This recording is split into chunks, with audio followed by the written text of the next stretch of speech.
kuchukua na kutoa yale Mungu amemwezesha kuweza kuenenda nayo jioni ya leo, tunakualika popote unaposikia sauti hii. Tunaukaribisha uweze kusikia ujumbe wa mwisho ambao ni Injili ya Yesu Kristo aliye hai. Karibu. Asante. Tunashukuru Mwenyezi Mungu kwa sababu ya wema na fadhili zake kwa kila mmoja wetu. Hata ingawa tuko gizani, naomba niwasalimu katika jina la Yesu. Bwana Yesu asifiwe, watu wa Mungu. Amina. Bwana ni mwema siku zote, na siku zote Bwana ni mwema. Bwana ni mwema. Tunashukuru na tunawakaribisha kwa ajili ya ujumbe wa jioni ya leo, na tungependa kwa sababu ya muda tuweze kuomba kisha tuweze kuendelea katika mafundisho. Tunaomba. Baba yetu wa mbinguni, jina lako litukuzwe. Asante kwa nafasi ambayo umetujalia tena jioni ya leo, na ili kwamba tuweze kuangalia unabii wa Biblia. Bwana, zungumza na kila mmoja wetu, tusaidie kuelewa ndilo letu katika jina la Kristo Yesu Bwana wetu tunaomba na kushukuru. Amina. Amina. Karibuni sana. Tunaamini ya kwamba Mungu atatuongoza na atatulinda na kutuhifadhi tunaposikiza ujumbe wa jioni ya leo. Tunazidi kuangalia unabii wa Biblia, na leo tunaangalia alama ya mnyama, na mnyama mwenye nambari 666. Kwa hivyo kama hujajua hiyo ni nini, mnyama ni nani, nambari yake 666 na alama yake ama chapa yake ni nini, umekaribishwa ili tujifunze pamoja. Na hivyo wapendwa, Mungu ametoa onyo kali katika Biblia, katika unabii wa Biblia, akatuonya na akaonya ulimwengu mzima. Akasema hivi, Ufunuo 14 mstari wa 9, maandiko yanasema, mstari wake wa 9, Biblia takatifu inasema hivi. Na unaposoma kuna mtu ambaye anauliza hii ujumbe naweza pata wapi? Unaweza ingia YouTube, andike Zion Trumpet Loud Cry Ministry, utaipata pale. Ukiingia kwa Facebook yangu pia utaipata, na pia ukienda kuna ingine ambayo inaitwa Great Women's Ministry, Great Women's Ministry, pia ukiangalia pale YouTube pia utaipata na utaweza kujifunza zaidi. Na wale ambao wangependa mafundisho ya kujisomea nyumbani pia tunayo hapa. Kwa hiyo nikimaliza kufundisha utakujia, tutakupea bure kwa wale ambao labda hawakuchukua. Na leo pia nina mengine mpya, kwa hiyo kama ungependa yale ambayo hukupata basi utachukua kwa leo.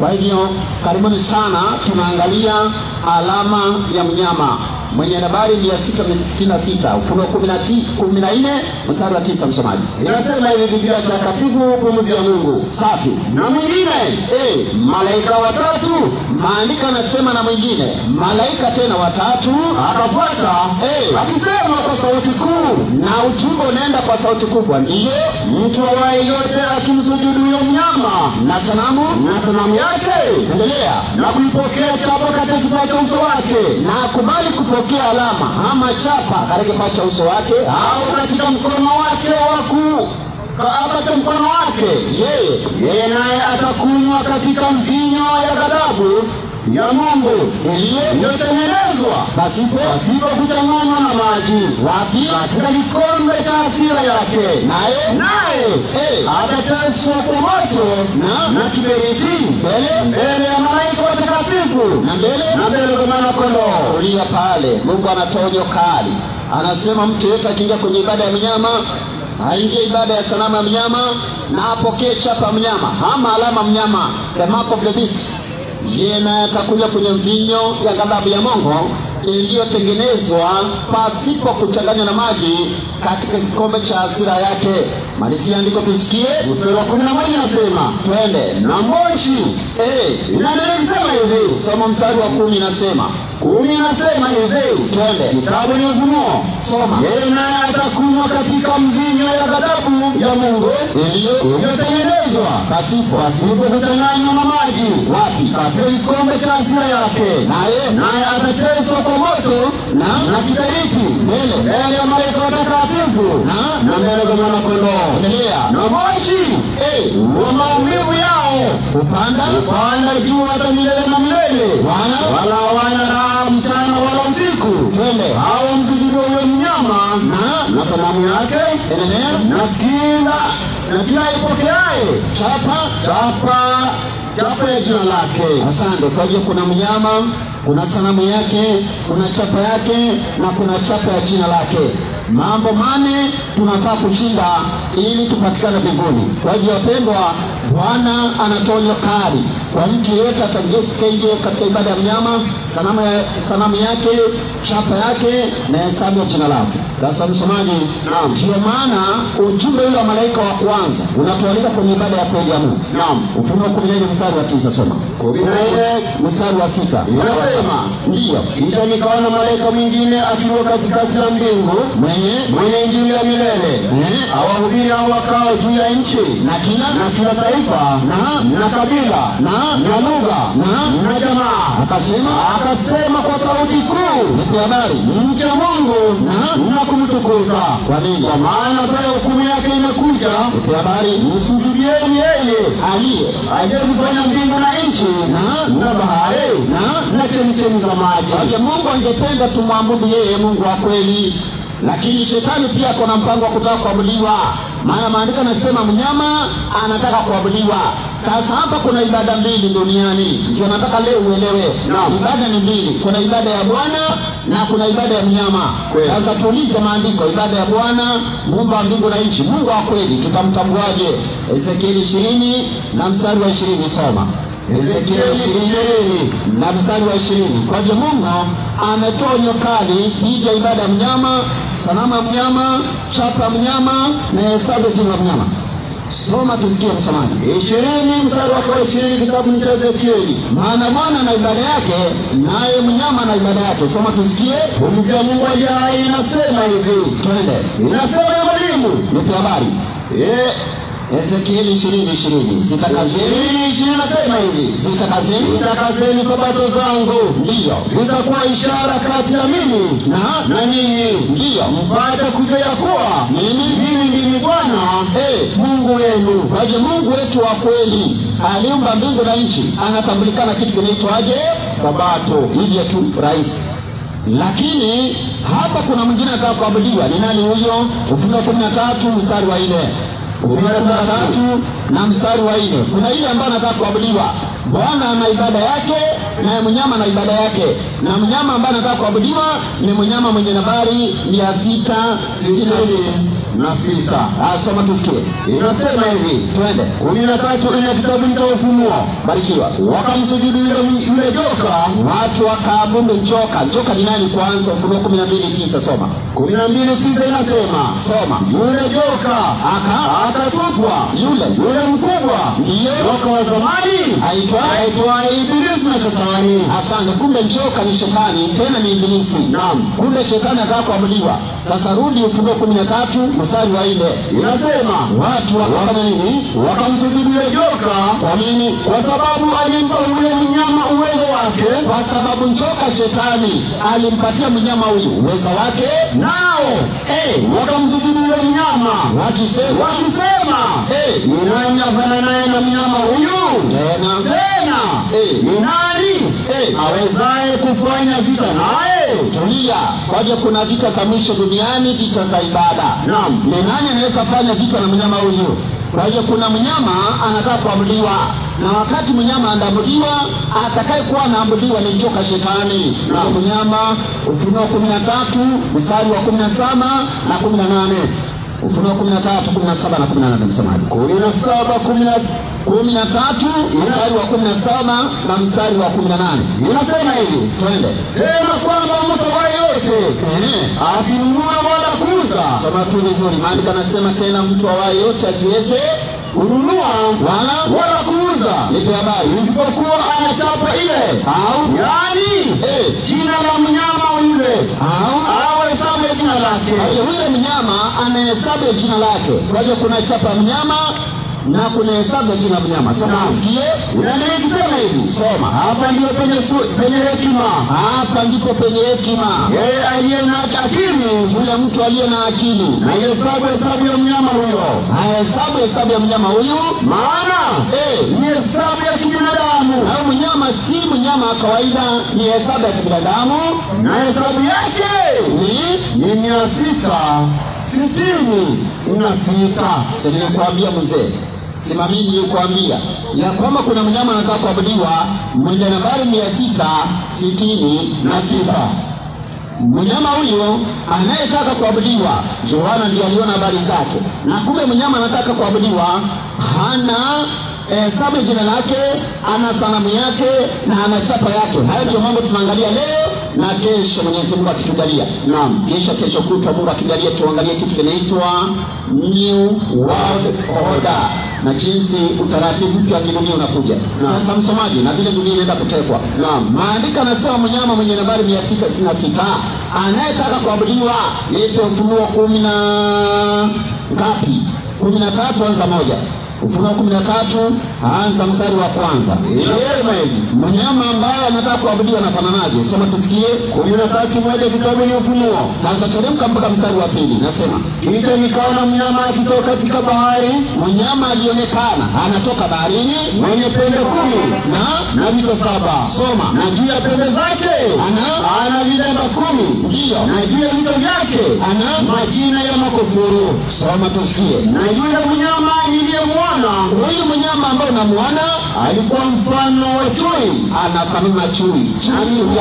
Ngoja mtumishi. Naam, chui tuliona ni mfalme wa tatu kulandia, ufalme wa Yunani ulioleta masomo ya falsafa, philosophy, kuinua mawazo ya wanadamu kuliko vile Mungu amesema katika neno lake. Kweli. Kwa hiyo mfumo ambao unataka kuabudiwa na tabia hiyo ya kuinua mawazo ya wanadamu kuliko vile Mungu amesema katika neno lake.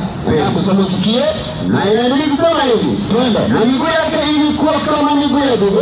Tuliona ndubu ni mnyama wa pili, yani ufalme wa pili kulandia, ufalme wa Medi na Wajemi ulioongozwa na mfalme Dario, ukaongozwa na wafalme wengine kama Atashasta, kama vile Koreshi na Dario Mwajemi.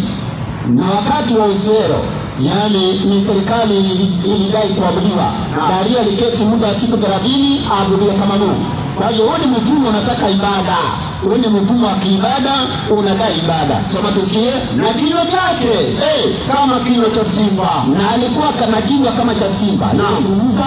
Alizungumza kama wa Babeli wa kitambo. Na Danieli alikuwa ametabiri habari zile. Weka kamba hapo, tunarudi. Nipe Danieli 7:12. Danieli alikuwa ametabiri ya kwamba ufalme ule, angalia, ufalme ule wa mwisho duniani utachukua tabia za falme zote zimeitangulia kutawala.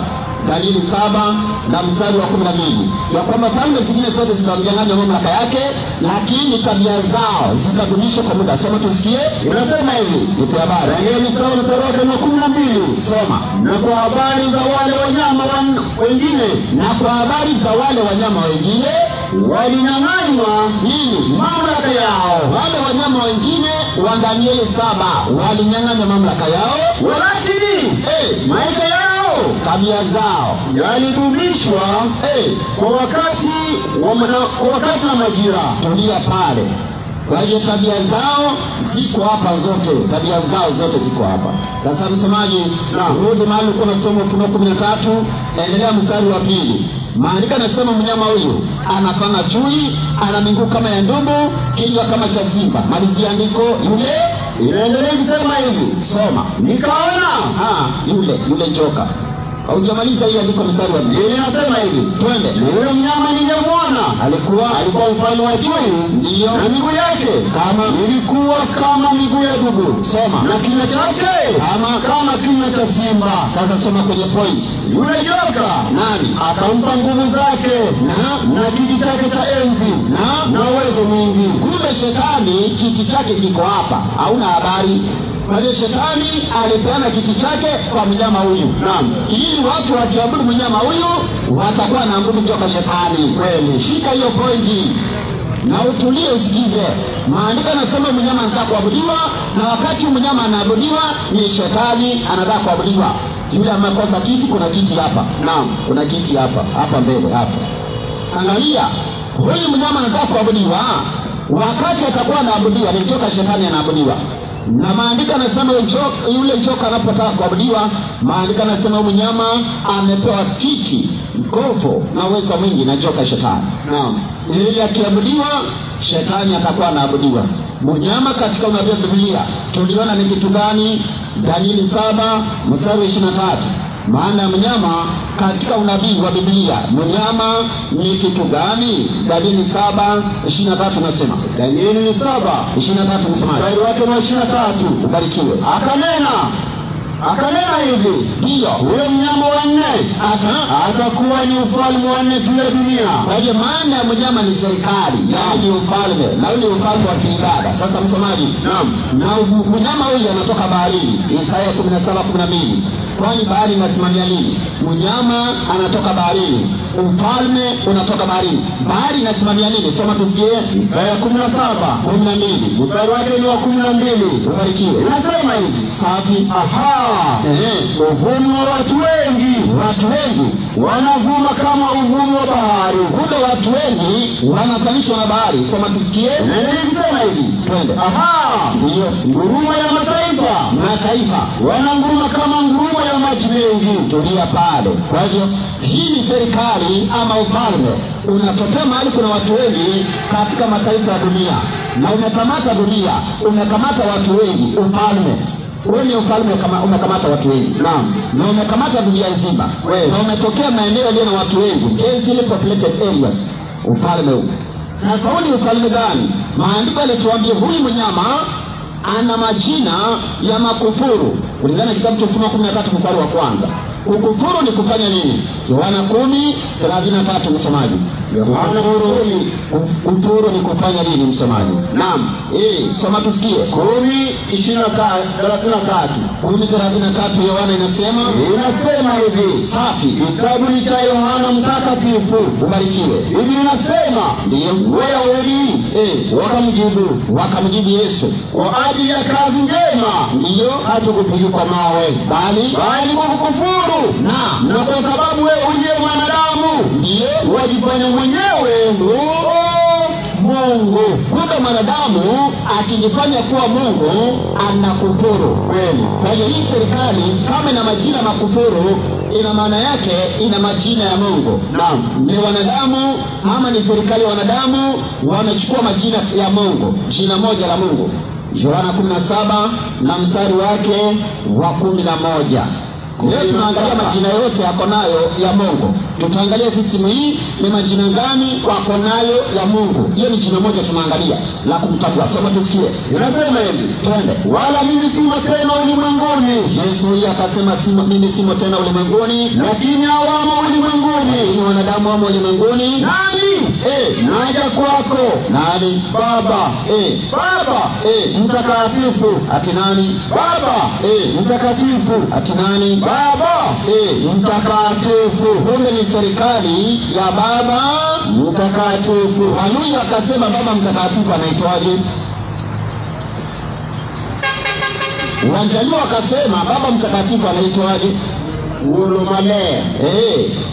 Wakisii wakasema anaitwa Tatomu Chemu Papungu ya. Wakamba wanasema Asamodei. Wangikuya akasema Papamoderu. Angalia, Wamasai wakasema Papa Sinyati kweli. Wameru wakasema Babomu Kembu. Naam. Holy Father wazungu wakasema. Na Waroma wakasema Ilpo. Serikali ya Baba Mtakatifu ndio serikali ya mwisho duniani inadai ibada, inadai kuabudiwa, na wakati inaabudiwa ni shetani anaabudiwa. Ezekieli 28. Soma mstari wa 2. Mungu akaona serikali ambaye imekaa duniani, mwanadamu anajifanya Mungu, anajiita majina ya Mungu, majina kama vile Baba Mtakatifu. Soma tusikie msomaji. Ezekieli 28:2. Twende. Biblia inasema, safi. Mwanadamu, mwambie mkuu wa Tiro. Twende. Bwana Mungu asema hivi. Bwana anasema hivi, kwa kuwa moyo wako umeinuka, mwanadamu moyo wake umeinuka, na wamesema mimi ni Mungu. Huyu mwanadamu amesema yeye ni Mungu, nami nimeketi katika kiti cha Mungu. Anasema amekalia kiti cha Mungu kati ya bahari, na amekalia bahari, na tumeona bahari ni watu wengi katika mataifa. Soma tusikie. Lakini huyu mwanadamu, wewe ni mwanadamu wala si Mungu. Angalia, wewe ni mwanadamu si Mungu. Mungu ako mbinguni, lakini mwanadamu duniani amejifanya Mungu. amechukua nafasi ya kusema yeye ni kama Mungu. Mwanadamu amejifanya Mungu duniani. Sasa msomaji, naam, maandiko yanaonyesha kwamba mwanadamu amejifanya Mungu wapi? Duniani. Amechukua wadhifa wa kujiita Mungu, na wakasema hivi, we hold upon this earth the place of God Almighty. Aliyesema hivi ni Pope Leo wa 13, encyclical letter June 20 ya 1894. Wakasema tumechukua wadhifa wa Mungu Mwenyezi hapa duniani. Kwa hiyo maandiko yanasema hata wao wanakubali ni hivyo. Ni kweli. Kwa hiyo wameketi wapi? No, nipe kitabu ndicho Wathesalonike wa pili 2 mstari wa 3. Wathesalonike wa pili 2 mstari wa 3. Wakati Paulo alikuwa anazungumzia kurudi kwa Yesu mara ya pili, akasema hivi. Inasema Wathesalonike wa pili 2 mstari wa 3, nasema mstari wa 3 Biblia inasema hivi, ubarikiwe. Inasema soma mstari wake ni wa 3. Mtu yote asiwadanganye kwa njia yoyote. Na hata watu wenyewe ili tunawaambia usikubali kudanganyika kwa njia yoyote. Kwa nini? Kwa maana haiji usipokuja kwanza ule ukengeufu. Siku ya Bwana Yesu kuja usipokuja kwanza ule ukengeufu, atafunua yule mtu kuasi, mwana wa uharibifu. Yule mpingamizi amepinga Yesu, anaitwa mpinga Kristo. Soma, ajinua nafsi yake juu ya kila kiitwacho Mungu. Na mpinga Kristo amejinua nafsi yake, amejifanya Mungu. Twende, hawakuabudiwa. Hata yeye mwenyewe anaabudiwa. Hata yeye mwenyewe kuketi katika hekalu la Mungu, ameketi ndani ya hekalu akijionyesha nafsi yake kana kwamba yeye ndiye Mungu. Asante. Kumbe mwanadamu ameketi ndani ya hekalu, amejifanya Mungu. Mungu akiwa amezungukwa na wazee 24 na malaika wa mbinguni. Hata sijui ni malaika ama ni wazee 24, sijui, lakini yeye ndiye anajua. Lakini ameketi kama Mungu duniani. Mwanadamu ameketi kama Mungu duniani. Na Mungu akasema sisi tutatokea duniani kukufuru mara ya pili. Marko 2 na mstari wa 7 inasema. Marko 2:7 ama Luka 5:21. Sisi ambaye nataka kuabudiwa inafanishwa na mnyama, yani serikali ya mpinga Kristo, serikali ambayo inakuwa mamlaka na shetani. Soma tusikie. Marko 2:7 inasema hivi. Twende. Mbona huyu anasema hivi? Mbona huyu anasema hivi?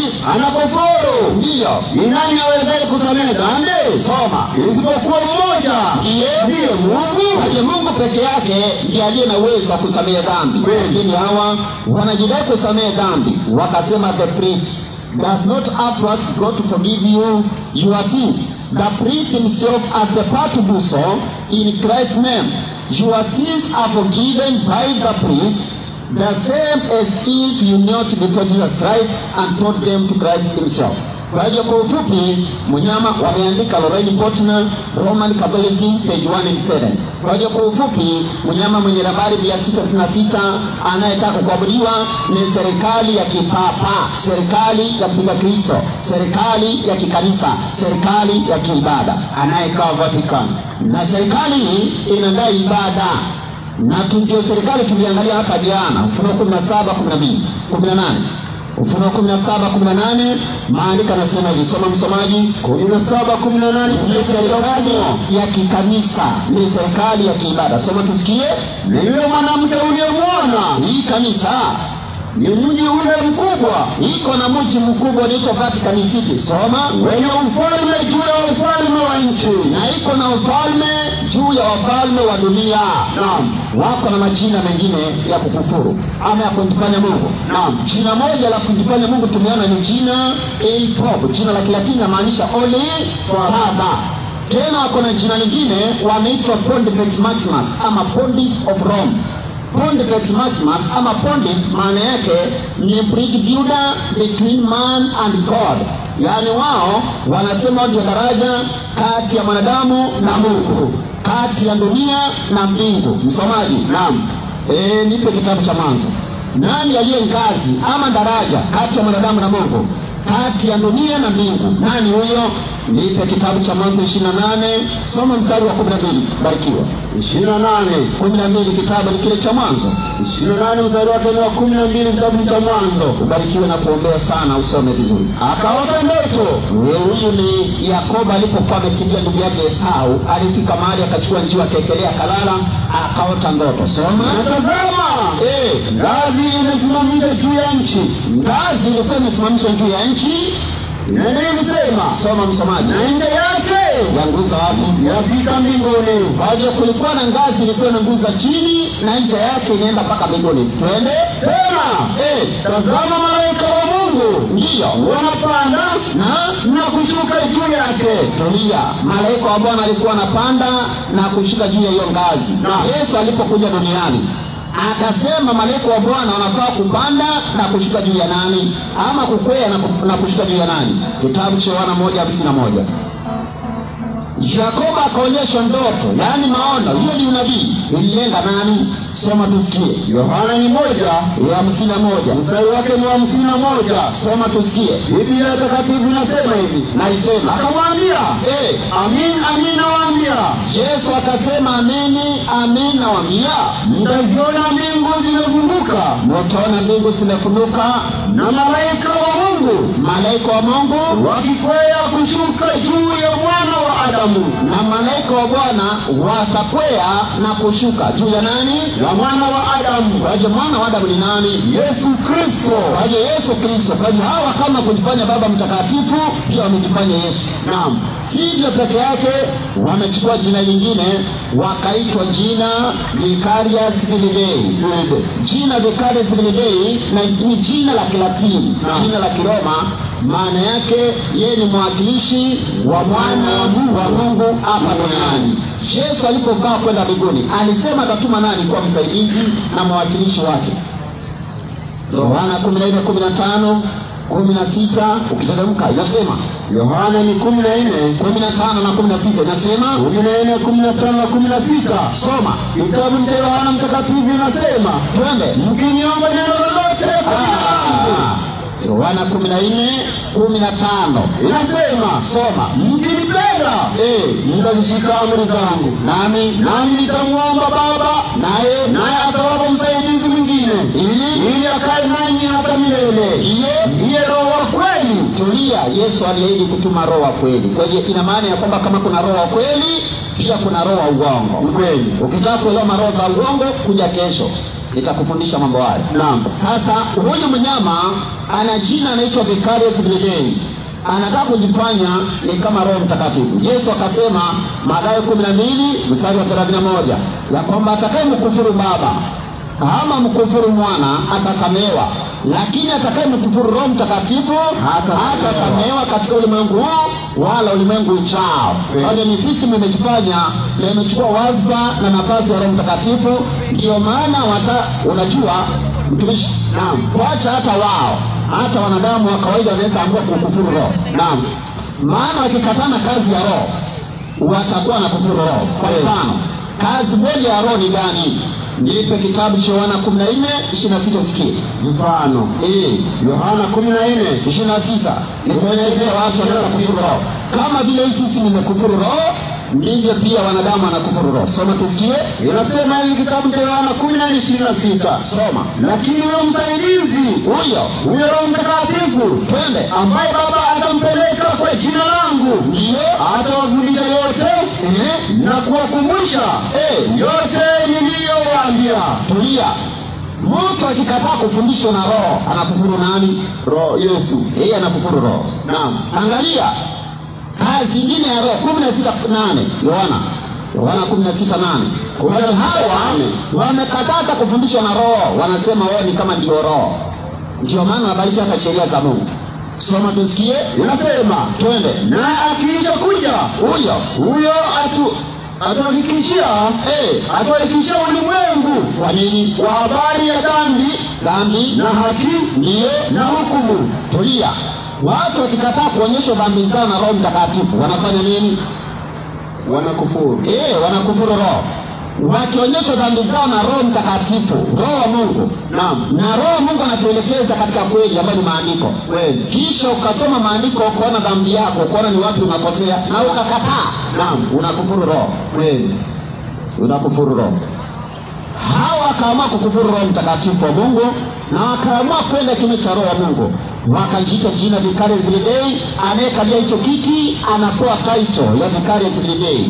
Hii jina ni jina la Kilatini, na kama vile umesoma shuleni unajua ya kwamba herufi za Kiroma ama za Kilatini zina la maana yake ama value yake. Kwa mfano V, wale ambao wamesoma Roman numbers shuleni wanajua V inasimamia 5, I inasimamia 1, C inasimamia 100, A inasimamia 0, R inasimamia 0, haina value. I inasimamia 1, U ni sawa na V inasimamia 5, na S 0 ni 0. Kwa hiyo ukichukua 5 uongeze 1 uongeze 100 inakuja ngapi hiyo? 106. Uongeze 1 107. Uongeze 5 112. Vile F inasimamia 0, I inasimamia 1, L inasimamia 50, I inasimamia 1 na I 1. Hizi inakuja ngapi? 1 kuongeza 50 51, uongeze 1 52, uongeze 1 53. Angalia hapa, ukikuja day D inasimamia 500, uongeze hii inasimamia 0, alafu I inasimamia 1. Hii ukiongeza inakuja ngapi? 501. Si ndio hii hesabu? Vicarious Every Day, mwakilishi wa mwana wa Mungu duniani. Kwa hivyo ni serikali inajidai kumwakilisha Mungu duniani, serikali ya mpinga Kristo, serikali ambayo inatumika na shetani kuabudiwa duniani. Na watu wengi wana habari, Mungu anataka watu waelewe serikali ili wasijiingize katika ibada ya serikali hii. Serikali ni nambari 666. Angalia Vicarious 212, Vili 53, Day 500. Chukua Vicarious 112, Vili 53 na Day 501. 2 uongeze 3 5, uongeze 1 6, ndio hii. 1 uongeze 5 6, uongeze 0 6, ndio hii. Alafu 1 uongeze 5 6, si ndio hii? Naam. Kwa hiyo mnyama mwenye nambari 666 ni serikali ya kipapa. Na hata katika kofia yao hii kofia wewe imeandikwa hiyo jina Vicarious Every Day, jina ambalo limeandikwa katika hiyo kofia. Hiyo ni kofia mamlaka ya serikali hiyo. Yaani ukienda kama ni mimi Mtesia nikiamua kuwa mtawala katika serikali hiyo, nikienda nikalie kiti hicho, unapewa hiyo jina, napewa kofia na vaa. Sasa napewa hiyo mamlaka. Na hata mwenye amekalia saa hii akiamua kusikia ujumbe kama huu na atubu, naam, na kubali kuamini ujumbe kama na atoke kwa hiyo kiti, Mungu atamuokoa kweli. Angalia, kwa hivyo wapendwa, mnyama mwenye nambari 666 ni serikali ya kipapa. Ndio serikali yenye nambari 666, wamepewa mamlaka na shetani, nguvu na shetani, kete na shetani, uwezo wa mingi duniani na shetani. Sasa msomaji, maandiko yanasema hii serikali walikuwa tawale kwa kipindi fulani. Kipindi gani? Nipe kitabu, ni kile cha Ufunuo 13 mstari wa 5. 13:5. Soma. Ufunuo 13 mstari wa 5 nasema. Biblia inasema hivi, twende. Naye akapewa kinywa cha kunena maneno kinyume chake makufuru. Twende. Akapewa uwezo wa kufanya kazi yake miezi 42. Alipewa kufanya kazi yake mara ya kwanza kwa kipindi cha miezi 42. Na mwezi mmoja kulingana na Biblia una siku ngapi? 30. Sasa siku miezi 42 mara 30 inakuja ngapi? Siku 1260. Hii kipindi ilikuwa imetajwa kwa Biblia? Ndio. Ilikuwa imetajwa wapi? Nipe kitabu cha Danieli, Ufunuo nzuri 11. Unaweza soma mafungu nyumbani. Angalia, yalikuwa yametajwa Danieli 7:25, kipindi cha wakati, nyakati mbili na nusu wakati. Danieli 12 mstari wa 7, wakati, nyakati mbili na nusu wakati. Ilikuwa imetajwa Ufunuo 11 mstari wa 2 na Ufunuo 11 mstari wa 3. Tusome tusikie. Mungu amekuambia kipindi cha miezi 42 ni sawa na siku ngapi? Soma tusikie. Ufunuo 11 mstari wa 2 na wa 3. Biblia inasema hivi, changamka. nikapewa mwanzi kama fimbo. Soma. Na mmoja akaniambia, Ndiyo. inuka ukalipime hekalu. Ndiyo. Hekalu la Mungu. Uko mstari wa pili. Mstari wa kwanza. Wa pili ndio nataka msome. Ninasema, twende. na behewa iliyo nje. Akaambiwa mbewa iliyo nje Ya hekalu iache nje wala usipime. usipime hiyo. Kwa maana Ndiyo. mataifa wamepewa hiyo, Mataifa walikuwa wamepewa hiyo, nao wataukanyaga mji mtakatifu miezi 42. wakaambiwa watakanyanga mji mtakatifu miezi 42. Hiyo ni kipindi gani? Somo mstari wa tatu. Watatu nasema, Twende. nami nitawaruhusu Ndiyo. Mashahidi wangu waaminifu. Soma. mashahidi wangu waaminifu wawili, Ndiyo. nao watatoa unabii siku 1260. Asante. Siku moja katika unabii wa Biblia ni mwaka mmoja. Naam. Nipe Ezekieli 4 mstari wa 6. Kwa hiyo ni serikali ilitawala kwa kipindi cha siku 1260 za kiunabii. Sasa kipindi cha kawaida ni kipindi gani? Soma tusikie. Ezekieli 4 mstari wa 6. Ezekieli 4 mstari wake ni wa 6. Siku moja katika unabii wa Biblia ni mwaka mmoja. Soma tusikie. 4:6 inasema kitabu cha Ezekieli, Soma. tena Ndiyo. utakapozitimiza hizo, Ndiyo. utalala ubavuni mwako, Ndiyo. ubavuni wako wa kuume, Soma. nawe utachukua uovu na nyumba ya Yuda. Ndiyo. Siku 40. Mahali Siku kanasema moja siku 40. Siku moja. Ndiyo. kwa mwaka mmoja. Asante. Siku moja katika unabii wa Biblia ni mwaka mmoja. Kwa hiyo siku 1260 ni kipindi cha miaka 1260 ya kiunabii. Walianza lini? Tuliona serikali ya kipapa waling'oa mataifa matatu ili watawale dunia. Wakang'oa taifa la Heruli, wakanunua Heruli mwaka wa 493 baada ya Yesu AD. Wakang'oa Vandos mwaka wa 534 AD. Kisha wakang'oa Ostrogodi mwaka wa 538, wakaingia kutawala dunia rasmi. Wakati tuliangalia habari za pembe mdogo ambayo aling'oa mataifa matatu ama pembe tatu. Naam. Sasa serikali ya kipapa ilianza kutawala mwaka wa 538. Ukiongeza miaka 1260 inakuleta mpaka mwaka wa 1798. Ilipofika mwaka 1798 baada ya Yesu, nini kilifanyika? Ufunuo 13 mstari wa 3. Ufunuo 13 mstari wa 3. Soma msomaji kwa haraka. 13:3 kitabu cha Ufunuo. Twende. Biblia inasema, nikaona kimoja cha vichwa vyake kana kwamba kimetiwa jeraha la mauti, na pigo lake na mauti likapona.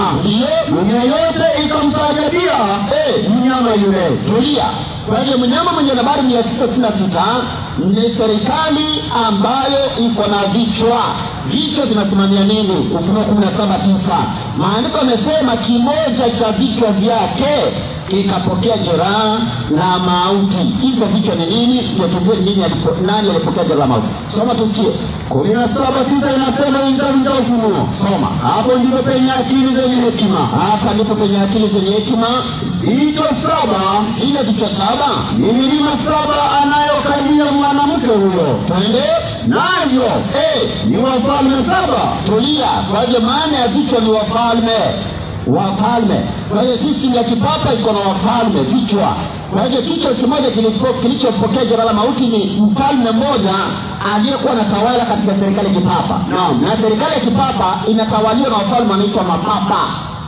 Kwa hiyo papa mmoja kwa ufupi, ilipofika mwaka wa 1798 AD akapokea jeraha la mauti. Hiyo iko mpaka kwa historia. Nani akapokea jeraha la mauti? Alikuwa anaitwa Papa Pius wangapi? Wa 6. Angalia, hii serikali ya kipapa ilianza kutawala, walipewa mamlaka kuingia kutawala kuanzia mwaka wa 538 kwa idhini ya mtu alikuwa anaitwa, angalia, alikuwa anaitwa Justinian. Kwa yani kwa sheria ya Justinian, serikali ya kipapa ikiingia kutoka mwaka 538. Justinian alikuwa ni wa kutoka Ufaransa. Naam, ilipofika mwaka 1798 baada ya serikali ya kipapa ikapokea jela la mauti, na ilipokea jela la mauti kwa njia gani? Kuna serikali hiyo tu ya Kifaransa ikiongozwa na Napoleon na generali aliyekuwa anaitwa General Bapia akatuma na Napoleon, akaenda kule Vatican, akaenda akachukua Papa Pius wa 6, akamchukua mateka, akampeleka kule Ufaransa na akakufia kule Ufaransa. Ufunuo 13:11 ikatimia. Ufunuo 13:10 ikatimia. Soma tusikie. 13:10. Ufunuo 13 mstari wa 10 ikatimia. Inasema, Biblia inasema hivi, changamka. Inasema 13 mstari wa 10. Twende. Mtu akichukua mateka, Na kwa sababu hawa walichukua watu wa Mungu mateka, atachukuliwa mateka. Papa Pius wa 6 akachukuliwa mateka. Ndiye Mtu akiwa kwa upanga, na kwa sababu aliwa mamilioni ya watu kwa upanga kipindi cha zama za giza, atauawa kwa upanga. asante, hata yatauawa kwa upanga. Watu wa Mungu, serikali ile Papa Pius wa 6 akachukuliwa mateka, akapelekwa Ufaransa, na alipofika kule akafa mwaka 1799, na ikaandikwa katika historia akiwa na miaka 82 akafa kule Ufaransa chini ya French fortress of Valence, akafa. Alipokufa, wapendwa, maandiko amesema baadaye alikuwa jeraha lake la mauti lipone, kisha dunia yote hata Kenya yetu hii itamwabudu. Hai, ndiyo. Serikali ya kipapa ilianza kupona jeraha la mauti, ndiyo. Maana wakati walipokea jeraha la mauti, kanisa la Kiroma lilibaki kama kanisa bila mamlaka ya kiserikali. Kweli. Maana kichwa kimepokea jeraha la mauti, kichwa ni mfalme. Kwa hiyo mfalme akaondolewa, ikabaki ni kanisa bila wafalme. Naam. Kwa hivyo mamlaka ya kiserikali wakanyang'anywa, ikabaki ni kanisa tu. Lakini ilipofika mwaka 1929, si mbali sana, 1929, tarehe 12 mwezi wa pili, ukawa na mkataba uliowekwa sahihi na mtu alikuwa anaitwa Mussolini na Gaspari. Mussolini wa kutoka Italy na Cardinal Gaspari wakasalimiana, wakafanya handshake ili kwamba waweze kuweka sahihi mkataba wa Kiroma wa kimataifa, ili kwamba serikali ya kipapa irudishiwe mamlaka yao, yaani kanisa la Kiroma warudishiwe mamlaka ya kiserikali.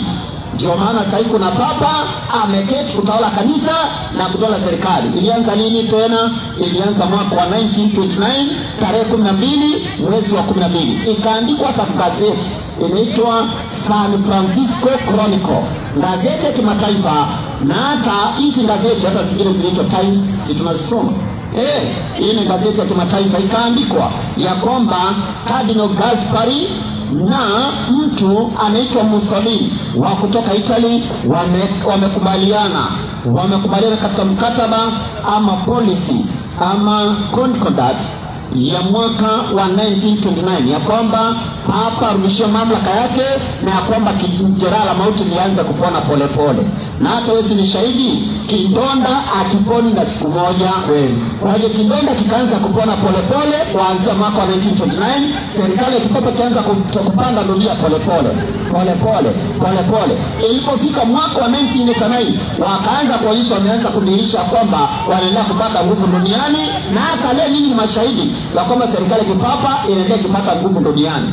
Mpaka marais wakichaguliwa lazima waende wakamuone, wafike Vatican, lazima wafike huko. Kwa nini? Wanaendelea kushauriana vile atarudi duniani kabisa, kisha aabudu dunia yote, hata Kenya hii yetu tumwabudu, na atawale dunia nzima, na alete 666. Angalia mwaka wa 1989 kukaendaje? Ukawa na handshake nyingine, wakati serikali ya kipapa inaendelea kupanda duniani polepole, ukawa na handshake nyingine ya pili, handshake kati ya nani? Kati ya Ronald Reagan na Papa Paulo wa pili. wakafanya makubaliano ili kwamba waende wakaangamize kitu kinaitwa USSR, Soviet Union, mwaka wa 1989. Kama ulikuwa hai ulisikia mambo hayo. Wakatimiza Danieli 11 msomaji na mstari wa 40 sehemu ya B, sehemu ya pili. Danieli 11 iko na sehemu ya kwanza na iko na sehemu ya pili. Sehemu ya kwanza ikatimia mwaka wa 798, sehemu ya pili ikatimia mwaka wa 1989. Sasa angalia, baadaye dunia yote inaenda kukubaliana nayo. Hebu kwanza msomaji soma. Inasema hivi, soma 40 kisha usome 41. Soma kwanza 40, inasema 11:40 inasema kitabu cha Danieli. Soma tusikie. Na wakati wa mwisho kama siku ambazo tunaishi, mfalme wa kusini atashindana naye. Mfalme wa kusini atashindana naye. Atashindana na nani? Rudi hapo juu mstari wa 36 usikie nani anashindana naye. 36 inasema hivi, soma. Naye mfalme atafanya kama apendavyo. Yule ambaye mfalme wa kusini anashindana naye, maandiko yanasema ndiye mfalme atakayefanya vile apendavyo, naye atajitukuza na kujiadhimisha juu ya kila kiitwacho Mungu. Twende naye atanena maneno ya ajabu juu ya Mungu wa miungu. Wale Mungu amekuwa akiitwa Baba Mtakatifu, hata wanasema hata mimi ni Baba Mtakatifu. Soma tusikie. Naye atafanikiwa mpaka ghadhabu itakapotimia. Atafanikiwa mpaka ghadhabu itimie. Twende. Maana ndiyo yaliyokusudiwa ndiyo yatafanyika. Endelea. Wala hata ijaye ni miungu ya baba zake. Tulia. Kwa hivyo huyu ndiye anayezungumziwa ambaye amejifanya Mungu. Ndiye mfalme wa kusini anashindana naye. Sasa rudi mahali kuna soma 40. Naye mfalme wa kusini, angalia, aliyeshindana naye kipindi hicho ni system ama serikali ambayo inapatikana upande wa kusini. Tuliangalia kama tulikuwa tunaangalia ufalme unabii wa Biblia, tukaona kusini ni upande wa chini huko Misri. Wakati tulikuwa tunaangalia ile map. Naam, sitaki kurudia sana. Na Misri, wenye walikuwa Misri ni mtu alikuwa anaitwa Farao. Farao alijifanya amtambui Mungu. Naam. Kwa hiyo ni system ambayo inajifanya itambui nani? Mungu. Iko na atheism ama communism. Kwa hiyo serikali ambayo ilikuwa na atheism kipindi cha mwaka 1798 ni serikali ya Ufaransa. Ndiyo walioshindana na serikali ya kipapa wakampea jeraha la mauti. Naendelea kusoma msomaji. Naendelea kusema huko Danieli 11:40 malizia. Na mfalme wa kaskazini, huyu ndiye anaitwa mfalme wa kaskazini. Twende. Atamtangulia kama upepo wa kisulisuli. Ilipofika mwaka wa 1989 wakaamua kushambulia communism kama upepo wa kisulisuli. Ndiyo, pamoja na magari ya vita. Ndiyo, na wapanda farasi. Wakatumia magari ya vita ya Marekani na wapanda farasi, yani jeshi ya Marekani ndio ilitumika. Na merikebu nyingi. Wakatumia biashara za Marekani ili kuangamiza USSR. Achia pale. Unajua sitaki kutumia mafungu mengi kujieleza Naam, ndio maana nataka tutumie shortcut tu ili watu waelewe. Ukitaka kuelewa zaidi, kuja kanisani utaelewa zaidi. Angalia handshake, wakati unaona handshake inaanza kufanyika katika historia ya dunia, ujue watu wa Mungu wanaandaliwa kuja kuteswa. Kweli. Wacha nikuonyeshe mfano. Nipe kitabu ni cha Luka. Nipe Luka 23, soma mstari wa 12 ama 13. Siku yoyote utakayesikia unaanza kuwa na handshake, ujue watu wa Mungu wanakuja kuteswa. Soma usikie. Luka 23. 23 soma 12 ama 13. Inasema hivi, ndiyo habari za Herode na Pilato walipatana kwa urafiki. Changamka msomaji. Inasema haya, basi Pilato alisema nao. Unasoma wapi? 20. Luka 20. Luka 23. Naam, unasoma mstari wa ngapi? Wa 20. Wa 12 ama 13 hapo msomaji. 12 inasema hivi. Inasema 13. Soma. Na Pilato akawakutanisha wakuu wa makuhani. Soma 12 msomaji. 12 nasema, Twende. basi siku ile, basi siku ile Ndiyo. Herode na Pilato walipatana kwa urafiki. Herode na Pilato walipatana kwa urafiki. Kwa maana hapo kwanza walikuwa na uadui wao kwa wao. Kwa nini walikuwa wanapatana kwa urafiki? Walikuwa wanafanya hivyo maana walikuwa wanajua Yesu anaenda kutundikwa msalabani. Ni kweli. Wao walipatana na hapo mbeleni walikuwa na uadui wenyewe kwa wenyewe. Sasa hapo mbeleni serikali ya Marekani na serikali ya Vatikani walikuwa na uadui. Unajua ni kwa nini? Maana serikali ya Vatikani wakati walitesa watu wa Mungu, hili serikali ya Marekani itengenezwe, ni watu waliokimbilia Marekani wakaongopa mateso, wakaenda kuanzisha kanisa huko, wakaanzisha Protestanti huko. Naam. Kwa hivyo wakakimbia mateso ya Vatikani. Kwa hivyo hawakuwa na urafiki hata kidogo. Kweli. Lakini kwa sababu kuna kitu kinaitwa jikoni, kuna watu wa Mungu wanaandaliwa ili wakuje kuteswa, ndio maana ndishe ikaanza kati ya nini? Ya Marekani na Vatikani. Vatikani na Marekani wakaanza kufanya handshake. Na hata Kenya wameanza kufanya handshake. Kweli. Maana kuna kitu kinaiva. Naam. Ndio maana nasikia mambo ya BBI. Unajua ujajua hiyo ni nini? Wewe endelea kuja tu, tutakwambia ni nini. Sasa hebu angalia hapa. Maandiko yanasema ya kwamba baada ya kupona jeraha la mauti, serikali ya kipapa itarudi kutoa mdia, na serikali hiyo yenye nambari 666 wanakuja kusimamisha alama yao. Sasa alama yao ni gani? Maana tumehesabu yake ama hesabu jina lake ikatupatia 666. Sasa nataka kuangalia alama mnyama ni nini. Nipe kwanza Ufunuo 13 soma mstari wa 17. 17 hesabu tukapata 666 ni hesabu ya jina la serikali la kipapa. Jina lake Vicarious Viridei inatupatia 666. Sasa msomaji, naam, alama yake ni gani ama chapa yake? Ufunuo 13 kwanza soma mstari wake ni ule wa 17. Soma 17 inasema, twende tena kwamba mtu yote asiweze kununua wala kuuza. Hakuna mtu atakubaliwa dunia hii anunue wala auze isipokuwa anachapa ile, isipokuwa amekubaliana na chapa ile, yaani jina la mnyama yule au hesabu ya jina lake. Kwa hiyo kuna chapa mnyama na kuna hesabu ya jina lake. Naam. Na kwa sababu tunahesabu jina lake, sasa wacha tuangalie chapa yake ni gani. Kwa kuelewa chapa ya mnyama lazima kwanza uelewe alama ya Mungu. Naam. Maana alama ni mbili. Ni hivyo upokee alama ya mnyama ama upokee alama ya nani? Ya shetani. Ya Mungu msomaji.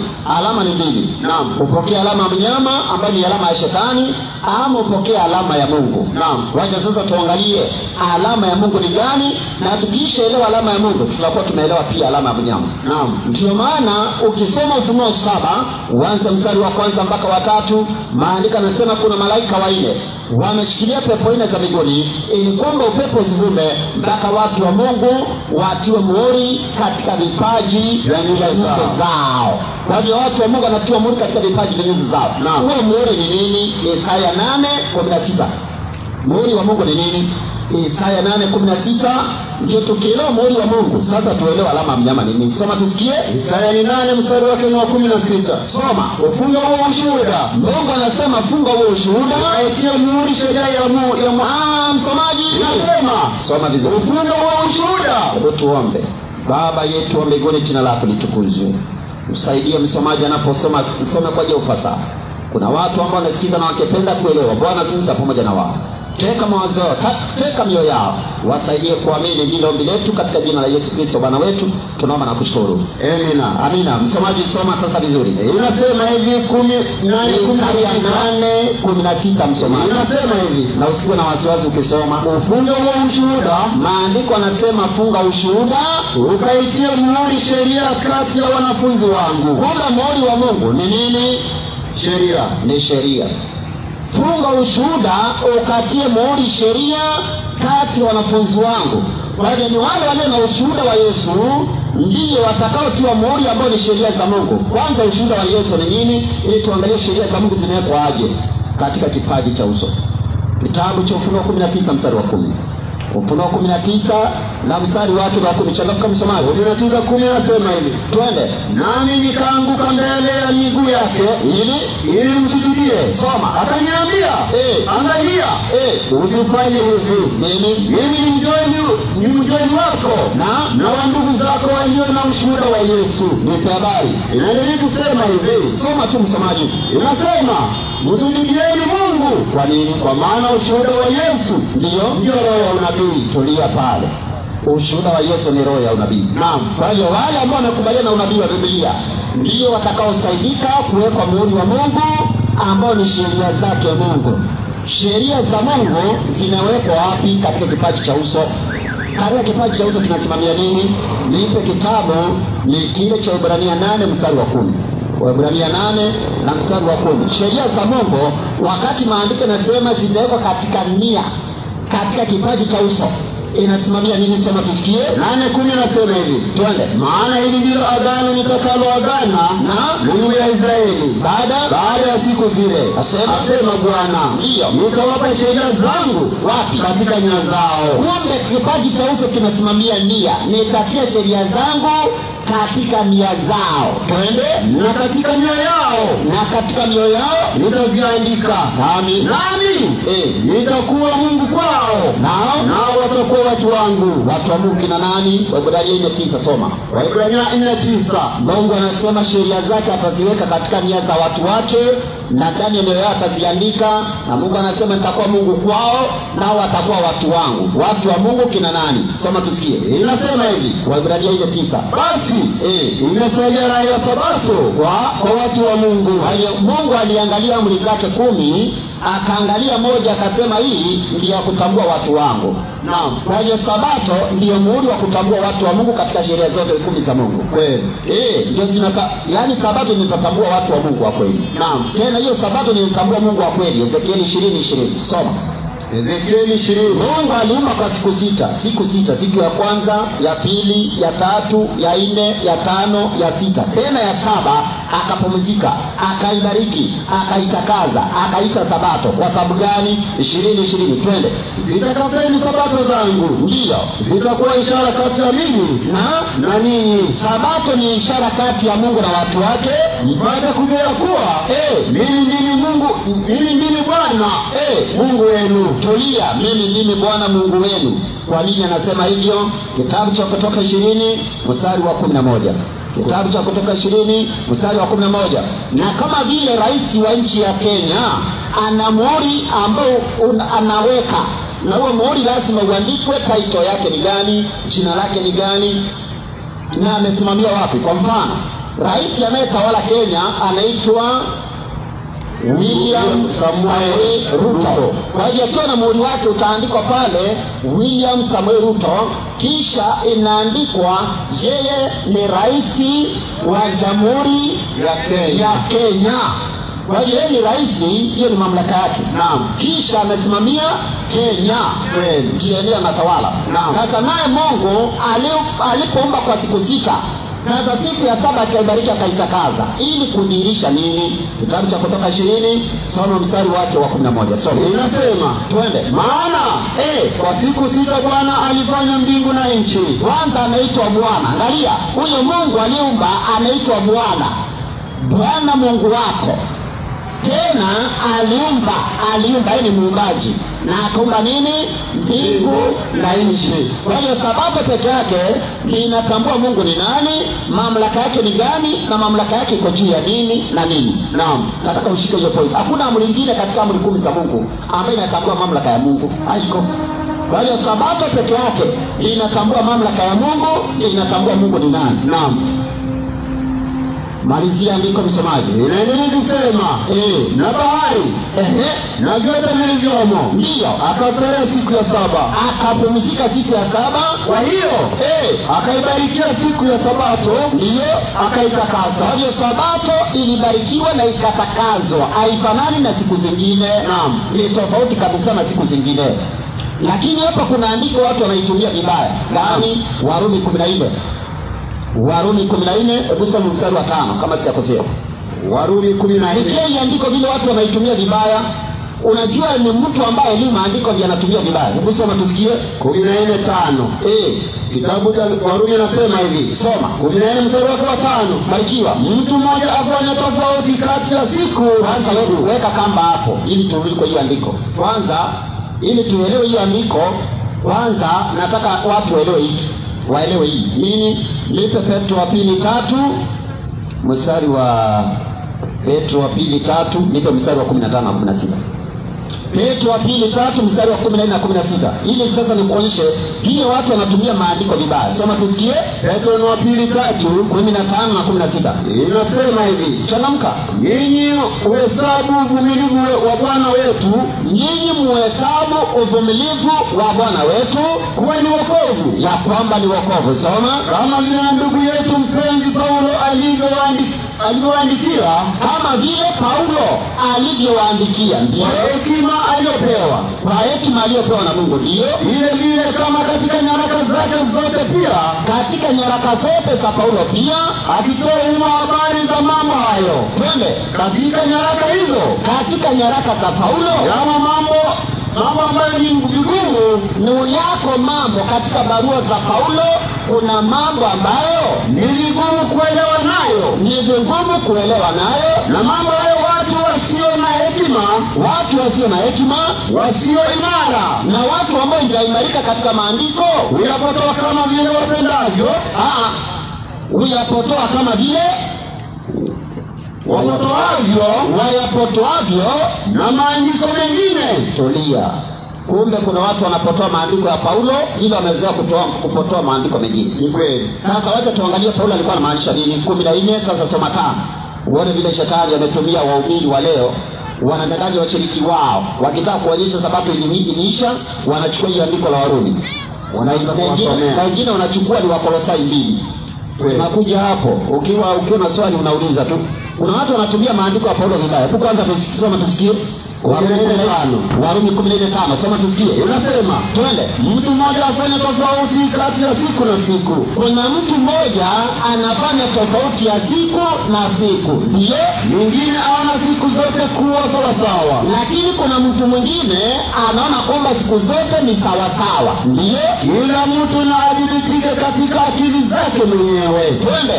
Yeye aadhimishaye siku, sikiza kwa makini, yule ambaye anaadhimisha siku huadhimisha kwa Bwana. Ati siku, wale ambao wanaadhimisha siku wanaadhimisha kwa nani? Kwa Bwana. Na wale wanaona siku zote ni sawa wanaadhimisha kwa Bwana kweli? Hapana, uongo. Sasa maandiko isome fungu moja na kwamba hapo unaanza kusema siku zote ni sawa. Hapana, ni wewe unaona hivyo. Mungu hajasema uone hivyo. Ni watu wengine wanaona siku kuwa ni sawa, lakini Mungu anasema wale ambao wanaadhimisha siku wanaadhimisha kwa Bwana. Naam. Kwani siku gani inafaa kuadhimishwa kwa Bwana? Ni sabato. Ndio. Isaya 58:13. Changamka msomaji. Kisha alafu nikuonyesha alama ya mnyama ni gani. Soma kwa haraka msomaji. Isaya 58. Isaya 58:13 msomaji. Andika Isaya 58:13. Changamka. Biblia inasema hivi. Twende. 13 inasema, kama ukigeuza mguu wako usihalifu sabato. Ndio. Usifanye anasa yako siku ya utakatifu wangu. Kuna siku inaitwa siku ya utakatifu wa Mungu. Soma. Ukiita sabato siku ya furaha, na hiyo siku inaitwa sabato, unaita siku ya furaha na siku takatifu ya Bwana, na ni siku takatifu ya Bwana. Kwa hiyo wale wanaiadhimisha kwa ajili ya Bwana. Wale wanakataa kuiadhimisha wanakataa kuadhimisha siku ya Bwana. Soma tusikie. Ukitukuza, maandiko yanasema hiyo siku tuheshimu tena tuitukuze. Ndio, kwa kutokuzifanya njia zako mwenyewe, mambo yako unaachana nayo siku ya sabato, wala kuyatafuta ya kupendezayo. Tena usifanye mambo ambayo yanakupendeza wewe. Bwana, hiyo siku ni ya kwenda kanisani, hiyo siku ni ya kufanya mambo mema, hiyo siku za kufanya kazi zako, biashara zako unafunga, kazi ya serikali unakosa kwenda, naam, unaenda ibada ya Mungu. Kweli. Wala hebu ngoja, unajua mimi niliacha kazi. Kweli. Nikiwa technical manager wa kampuni, niliacha kwa sababu ya sababu. Kweli. Na sijui lala njaa. Nilikuwa technical manager wa kampuni ya stima, lakini niliacha kwa sababu ya hii sabato hii. Ya kukataa usiende sabato. Hii tu. Hii nilifanya niache. Na sijui lala njaa mpaka leo. Kweli. Soma msomaji. Inasema hivi, Twende. wala uyatangulia kupendezayo. Hiyo siku sitafuta mambo yanayokupendeza wewe. Soma. Wala kusema maneno yako mwenyewe. Usiongee mambo ya siasa, mambo ya biashara zako, mambo ya vijana kwenda kukatia wasichana siku ya Sabato. Hiyo haifai. Kweli. Acha hii ya Jumapili. Mtu anatoka kanisani anaanza kukatia msichana kwa barabara. Anaenda kufungua biashara. Wengine anaenda kufungua biashara yake. Yaani siku ya Sabato si ya mambo yako, hiyo ni ya Mungu na Mungu peke yake. Naam. Sasa kama Mungu aliweka siku ya Sabato, siku ya saba, na mpaka Uislamu anajua siku ya Sabato ni hii, siku ya saba. Hebu soma Qur'ani kidogo. Alafu sasa tuulize hii ilitoka wapi hii? Ilitoka wapi? Alafu kisha tumalize. Haya, soma kwa haraka. Na kama kuna mtu akona swali ajiandae na swali. Nipe Qur'ani 16:24. Qur'ani 16:24. Changamka msomaji. 16 124 124 utaiona tu. 16:124 Umeiona iko inasema hivi, twende. Hakika siku ya Sabato. Ukisikia kitu inasemekana hakika, ni kitu cha kuhakikisha. Maandiko nasema hakika siku ya Sabato waliweka wale walio. Msomaji, unasoma wapi tena? Inasema tunaacha hakika ndio siku ya Sabato gani? Kwa mabana gani? Jumamosi. Kwa hiyo Waislamu wanajua siku ya Sabato ni gani? Jumamosi. Sasa soma kule sheria yake kidogo kule chini. Inasema twende. Wala sio kuitukuza siku ya Ijumaa. Waislamu anaambiwa wala sio kuitukuza siku ya Ijumaa na kuiacha Jumamosi, kama ilivyo katika Uislamu kuwa ni kuitilafiana na alivyokuwa akifanya Ibrahimu. Tulia. Kwa hiyo Waislamu anaambiwa wasitukuze Ijumaa na kuiacha Jumamosi. Naam. Kwa hiyo wanajua Sabato ni Jumamosi, Muhammad wao anajua, nabii wao anajua. Siku ya Jumamosi ndiyo siku ya Sabato. Ubarikiwe. Kwa hiyo Qur'ani inakubali siku ya Sabato ni Jumamosi, Qur'ani. Na hata Biblia inakubali. Chukua ile good news kwa wapi? Unajua tutaki watu waende bila kujua. Tunataka mtu akikataa kutunza Sabato ya Mungu kama muhuri wa Mungu, akuwa anajua, anakataa akiwa anajua. Soma kwanza good news. Soma Matthew 24. Unajua watu wanatafuta masiku kwa Kiingereza. Wacha tuwaambie kwa Kiingereza wapi imeandikwa kwa Kiingereza. Hata Kiswahili tutasoma. Haya, soma kwanza Kiingereza kisha tusome Kiswahili. Mathayo 24. Matthew 24:54 inasema. Luka 24 mstari wa 54. Barikiwa. Luka 24:54. Soma kwa haraka msomaji. Luka 24:54. Mstari wake ni wa 54. Changamka. Inasema hivi, twende. Katika lugha ya Kimombo. Soma. 24:54. Luka. Haujaiona? Luke 23:54. Asoma. Luke 23. Luka 23:54. Asoma hiyo. 23:54. Barikiwa. Kitabu ni cha Luka inasema hivi. Haya. Inasema muda ndio huo bwana. It was Friday. It was Friday. Sasa changamka na usome kwa nguvu. Inasema hivi. Ndio. It was Friday. Ilikuwa ni Ijumaa and the Sabbath was about to begin. Na Sabato ilikuwa karibu kuanza. Hiyo ni Biblia, ndio hii kuja usome. Good news. Soma Mathayo 28:1. Mathayo 28:1. Ilikuwa ni Ijumaa na Sabato ilikuwa karibu kuanza. Kwa hiyo tukitoka Ijumaa tunaenda Jumapili kweli? Inasema, soma. After the Sabbath, baada ya Sabato, a Sunday morning was dawning. Ikipambazuka Jumapili. Kwa hiyo tukitoka Sabato tunaenda siku gani? Siku ya Jumapili, Sunday. Hiyo ni Biblia. Unaweza kuja ujisomee, ndio hii. Wacha niwapatie nyingine. Hapo Marko 16. Tuone Sabato ikiisha tunaenda siku gani? Mark 16, soma verse 1. Marko 16 moja. Mstari wake ni wa kwanza. Haya. Biblia inasema hivi. Kwa hiyo kwa ufupi Yesu alikufa Ijumaa, ndio tunaita Good Friday. Siku iliyofuata inaitwa Sabato. Na tukitoka Sabato tunaenda siku ya kwanza ya juma, siku ya Sunday, siku ambayo Yesu alifuka, tunaita Easter Sunday. Na kwa sababu katiba yetu ya Kenya, sherehe inasema sherehe yote kiangukia Jumapili ipeleke Jumatatu. Kweli. Ndio maana tuko na Easter Sunday na Easter Monday. Soma. Inasema hivi. Twende. After the Sabbath, baada ya Sabato, baada ya sabato kuisha. Mary Magdalene and Mary the mother of Jesus, Sabato zote imeisha, Mary Magdalene and the other Mary, soma, and Salome, na Salome bought spices wakanunua manukato to go and anoint the body of Jesus. ili waende wakapeke mwili wa Yesu. Very early on Sunday morning, Siku ya Jumapili mapema at sunrise, kipambazuka, they went to the at tomb. sunrise. Angalia, at sunrise Kweli wakaenda kaburini. Kwani walipata Yesu? hawakumpata. Si walipata amefufuka? Ni kweli. Na si ndio hao wanasema wao ndio walibadilisha sabato hao. Naam. Sauti vipi wewe? To anyone who can Oja. I have repeatedly offered $1,000 to anyone who can prove to me from the Bible alone that I am bound to keep Sunday holy. There is no such law in the Bible. It is a law of the Holy Catholic Church alone. The Bible says, remember the Sabbath day to keep it holy. The Catholic Church says, no, by my divine power I abolish the Sabbath day and command you to keep holy the first day of the week. Asante. Kwa hiyo unasikia wenyewe wanasema ya kwamba mara kwa mara nimepeana dola 1,000 kwa mtu yeyote atakayenionyesha kutoka kwa Biblia na Biblia peke yake ya kwamba ninafaa kutunza Jumapili. Anasema hakuna sheria kama hiyo katika Biblia, ni sheria ya kanisa Katoliki. Kweli. Wanasema kanisa Katoliki miaka 1000 kabla ya kuwepo makanisa ya Kiprotestanti walibadilisha sabato kutoka Jumamosi wakapeleka Jumapili. Naam. Na leo dunia yote ni inama kuheshimu na kuabudu sheria ya kanisa Katoliki. Kwa hiyo wakati watu wanaenda kanisani Jumapili, wa kanisa la Roma wanachukulia kwamba makanisa yote wanaenda kanisa Jumapili wanawaheshimu wao. Si Mungu wanaheshimu, Wanatii sheria zao. wanatii sheria ya kanisa la Roma. Na ndio maana wenyewe wakasema hivi, kitabu ambacho kinaitwa American Sentinel Catholic June ya 1893, barua hiyo wakasema Sunday is our mark of authority. Kwa hivyo Sunday ama Jumapili ndio alama ya mamlaka ya system ya kipapa. Kwa hivyo kanisa la Roma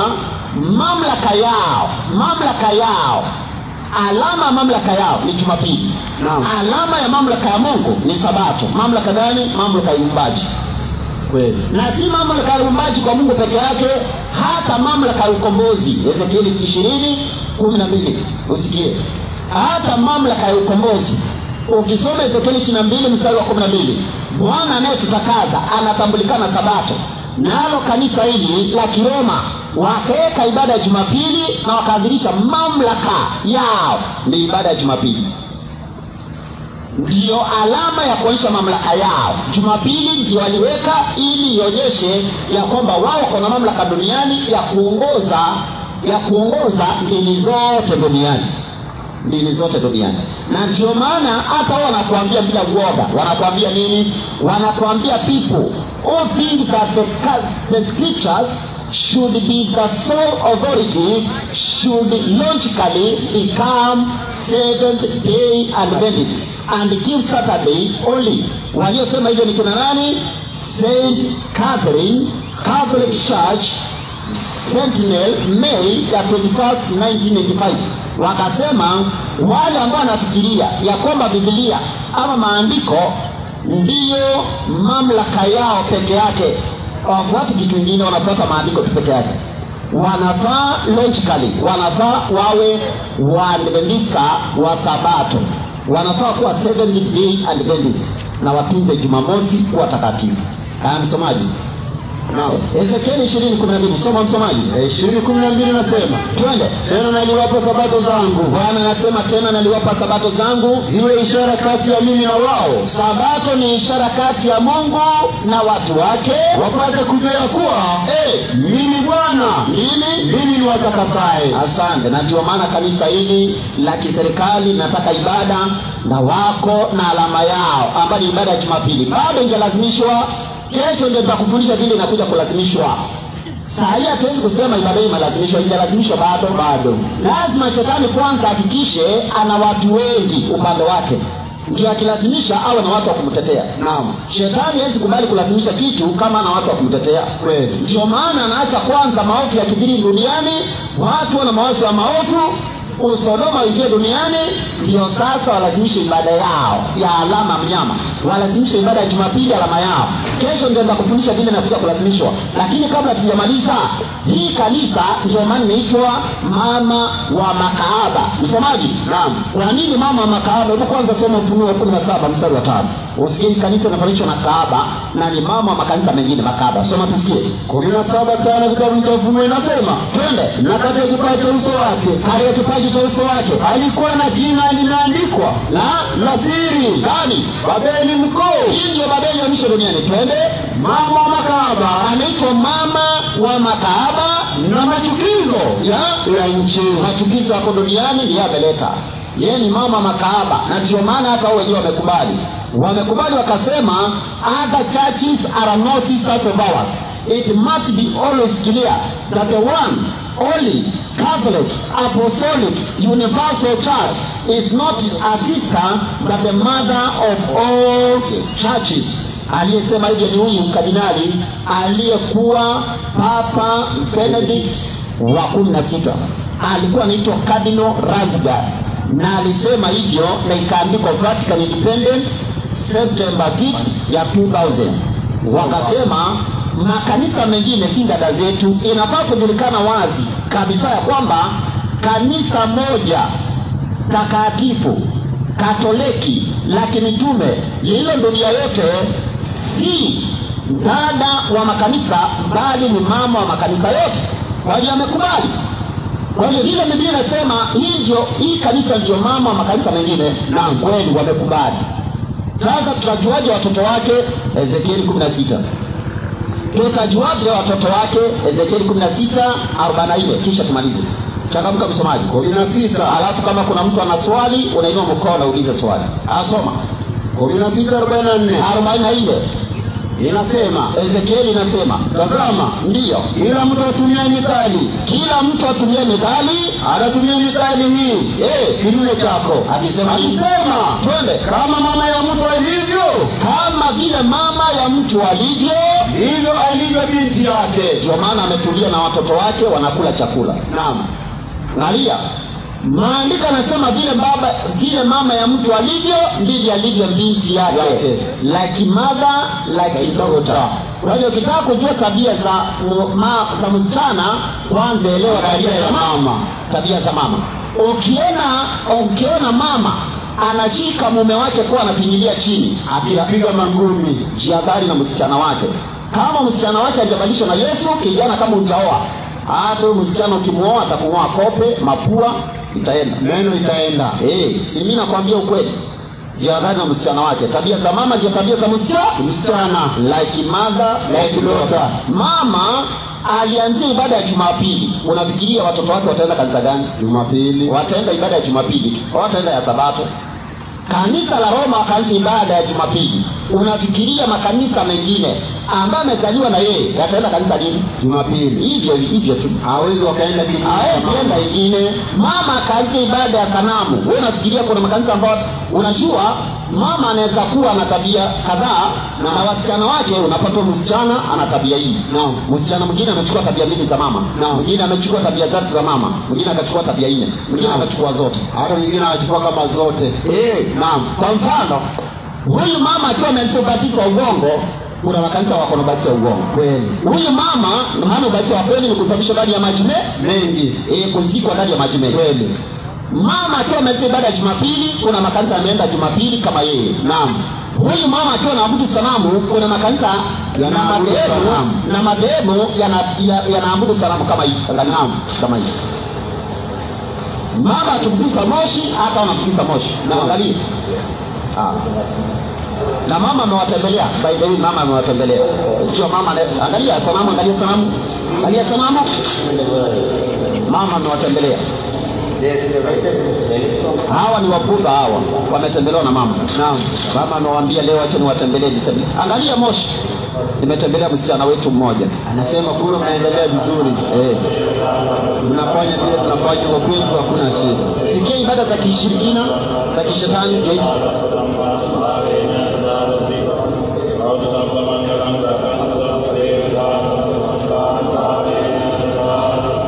Ameteka mbini zote, wacha niruke hiyo. Ameteka mbini zote. Sione mwaka wa 2018 akatembea kwa msikiti. Kawaambia nimewatembelea, nyinyi ni wasichana wangu. Maana ibada ya Ijumaa mimi bado nilianzisha. Angalia, kwani ukiona mtu anakisi mwingine anamwambia nini? Wako pamoja. Tunapendana. Angalia, ndio maana hawa wakitumia maji matakatifu wanaingia kwa mlango ndio wananguza, wanapiga msalaba nayo. Hawa wengine wanatumia maji inaitwa Zamzam. Maji ya Zamzam. Huyu akitumia, angalia, huyu akitumia rosari, huyu anatumia tashahidi. Angalia, na ndio maana mkutano mkuu wa kule Marekani ukaita viongozi wa kidini wote wa makanisa ya Jumapili na dini zingine zote wakaitwa, wakaambiwa nini? Sikia hii. Alafu malize. We the youth believe can only be achieved when all aspects, when all people come together as one. Moja, umesikia? When all people come together as one. Wanatafuta amani ya duniani. Wanataka dini zote zikuje pamoja na wana imani moja na wakweli pamoja. Yeye jiandae kusoma Wakorintho wa pili. Kwa hiyo wacha tuweke vitu sawa. Angalia, wanataka watu wote wakuje pamoja. Hawa ni viongozi wa kidini na viongozi wa kiserikali wamekutanika. Sasa hebu angalia nini kinaendelea. World peace, what we the youth believe can only be achieved. Hariyabari Ashram Swati Shri Bataraka, she comes to the stage. Ameitwa, huyo mwingine ameitwa. Weno wa hivi. Wanaenda mmoja. Islam Shafiq El Sharif Muhammad Hassan El Armini. Unasikia Muislamu huyo ameitwa. Sikia vizuri. Muislamu Shafiq. His Holiness Swami Shidananda Buddhist Saraswati Ji Maharaj, the Guru of India. Kutoka India. Wabudha huyo. Wabudha ndio hao. Ndio wanaenda kusaini. Wanaenda kuweka saini katika Buddhism. Wamekubalia. Dr. Ashin Nyani Sara, founder of the Siddhaku Buddha Vihara. Please make your way to the stage. Ndio hao wanaenda. Wote wamejazana hapa. Viongozi wa kidini wanaambiwa mkataba. Archbishop Antonio Ledesma from the Philippines. From the Anglican Church, Archbishop Patricio Enrique Viveros Robles. Anglican ndio huyu anaenda. Viongozi wote wa dini hapa. Singh Sahib Jana Gurbacha and Singhji. If you can make your way to the stage, please. Wow. From the Jewish faith, Rabbi Yehuda Abu Wayahudi hao. Jewish faith. From the Zoroaster faith, Dr. Meher Master Moose. Yani kwa ufupi dini zote zinaletwa pamoja. Zinarudi kwa mama. Dini zote zinarudi kwa mama. Isipokuwa kanisa la Mungu, watu wa Mungu wa kweli hawezi kubadili muunganiko kama hii. Unajua ni kwa nini? Kwanza nipe 6:14 soma Wakorintho wa pili 6:14 Wakorintho wa pili. Ukijiandaa kwenda Wathesalonike kisha nimalize. Soma 14 nasema hivi. Yaani shetani anataka kuunganisha dini zote pamoja, maana dini zote zinaenda kupokea alama mnyama. Naam. Inasema mpaka wanasiasa, wafalme dunia wote wanaenda kupokezwa alama mnyama. Wana mataifa wanafanya ghasia. Wote hata Kenya hii. Naam. Wanaenda kupokea alama mnyama. Kweli. Ibada ya Jumapili inaenda kulazimishwa. Hata wale ambao wanaenda Ijumaa, wote wanaenda Ijumaa, wataenda kuambiwa ni Jumapili. Naam. Na hata wa Ijumaa kwa na shida wakiambiwa ni Jumapili. Maana mwenye anasema ni Jumapili bado ndiye alianzisha Ijumaa. Naam. Lakini kwa sababu anajua sabato si alianzisha, sabato itapigwa marufuku. Kweli. Soma usikie. Ninasema hivi. Twende. Wakorintho wa pili 6:14. Twende. Msifungiwe nira pamoja na wasioamini. Mungu anasema msifungiwe nira pamoja na wasioamini kwa jinsi isivyo sawasawa. Kwa jinsi isivyo sawasawa. Maana urafiki gani? Kati ya haki na uasi? Watu ambao wameasi, wamekataa sheria za Mungu, wanatoana wapi? Na wanaotunza sheria za Mungu wanatenda haki. Tena Twende. wanashirika gani Haki kati ya nuru na giza? ni mtu mmoja nilisikia akisema kuna nuru gizani, na akasema atakuja, Mungu alimwonyesha atakuwa rais wa Kenya. Na kuona hata namba 2, hata namba 3 kuona. Hakuona. Muongo huyo. Pius Mwiru. Muongo. Nasema kuna nuru gizani. Uongo. Soma usikie. Unaendelea kusoma mstari wa 15. Twende. Wanauliza jibu gani kati ya Kristo na Beliali? Soma. Au yeye aaminie ana sehemu Gani? ana sehemu gani pamoja na yeye asiamini? Wengine hapo waamini Yesu kama Kristo, waamini Yesu ni mwana wa Mungu. Wengine wanaamini Yesu ni mwana wa Mungu. Watatoana wapi? Tena. Soma. Tena pana inaendelea kusema Msomaji. tena pana mapatano gani kati ya hekalu la Mungu na sanamu? Hawa wanaabudu sanamu. Sasa wanatoana wapi na wale ambao waabudu sanamu? Wanatoana wapi? Unataka kuniambia watu wote hawana imani moja ati wanakuja pamoja waeke sahihi mkataba wa makubaliano wa kidini? Watoane wapi? Hakuna. Wanatafuta amani ya uongo ya dunia. Kwa maana nasema wanataka world peace. Wanataka amani ya dunia. Lakini Bwana amesema hakuna. Hebu soma. Unapoona amani. Soma Wathesalonike wa kwanza 5. Soma 3. Wakati wanasema kuna amani na salama ndio uharibifu unakuja. Soma usikie. Wathesalonike ni wa kwanza 5 mstari wa 3. Changamka msomaji. Wathesalonike wa kwanza 5. Watu wa Mungu tusalimiane. Bwana Yesu asifiwe. Amina. Tusalimiane hewani jameni. Haleluya. Amina. Nani yako na swali? Kama uko na swali inua mkono. Na kama uko na swali njoo hapa. Njoo kwa haraka tafadhali. Soma. 5. Soma 3. Wa kwanza 5:3 nasema hivi. Andaeni kipaza sauti kwa ajili ya mwenye swali. Haya. Wakati wasemapo kuna amani na salama, Wakati wanatafuta amani ya dunia wanasema kuna amani na salama, ndipo uharibifu wajiapo kwa ghafla. hata ndipo uharibifu unawajia. Kwa nini? Kwa ghafla. Sasa Kama utungu umojiavyo umjavo mwenye mimba, wala hakika hawataokolewa. Ni wakati wanasema kuna amani na salama, uharibifu unakuja na wataokolewa. kweli. Kesho usikose, kesho nitakuonyesha vile alama ya mnyama inakuja kulazimishwa. Maana alama ya mnyama tumejua ni ibada ya Jumapili. Naam. Hivyo tu. Na hii makubaliano wanataka kuleta amani, haijalishi unaamini nini. Wanataka kusema haijalishi unaamini nini. Sisi wote tukuja pamoja, tukue na ibada moja kweli ya Jumapili. Moja tu. Haijalishi unaamini, haijalishi uamini Yesu, haijalishi moja, haijalishi unaabudu sanamu, haijalishi. Lakini Mungu alitabiri kwa kinywa cha Isaya 4:1. Akasema hivi: mwanamke kanisa, wanawake makanisa. Isaya 4:1. Moja nasema, twende. Na siku hiyo wanawake 7 inasimamia ukamilifu. watamshika mtu mume mmoja.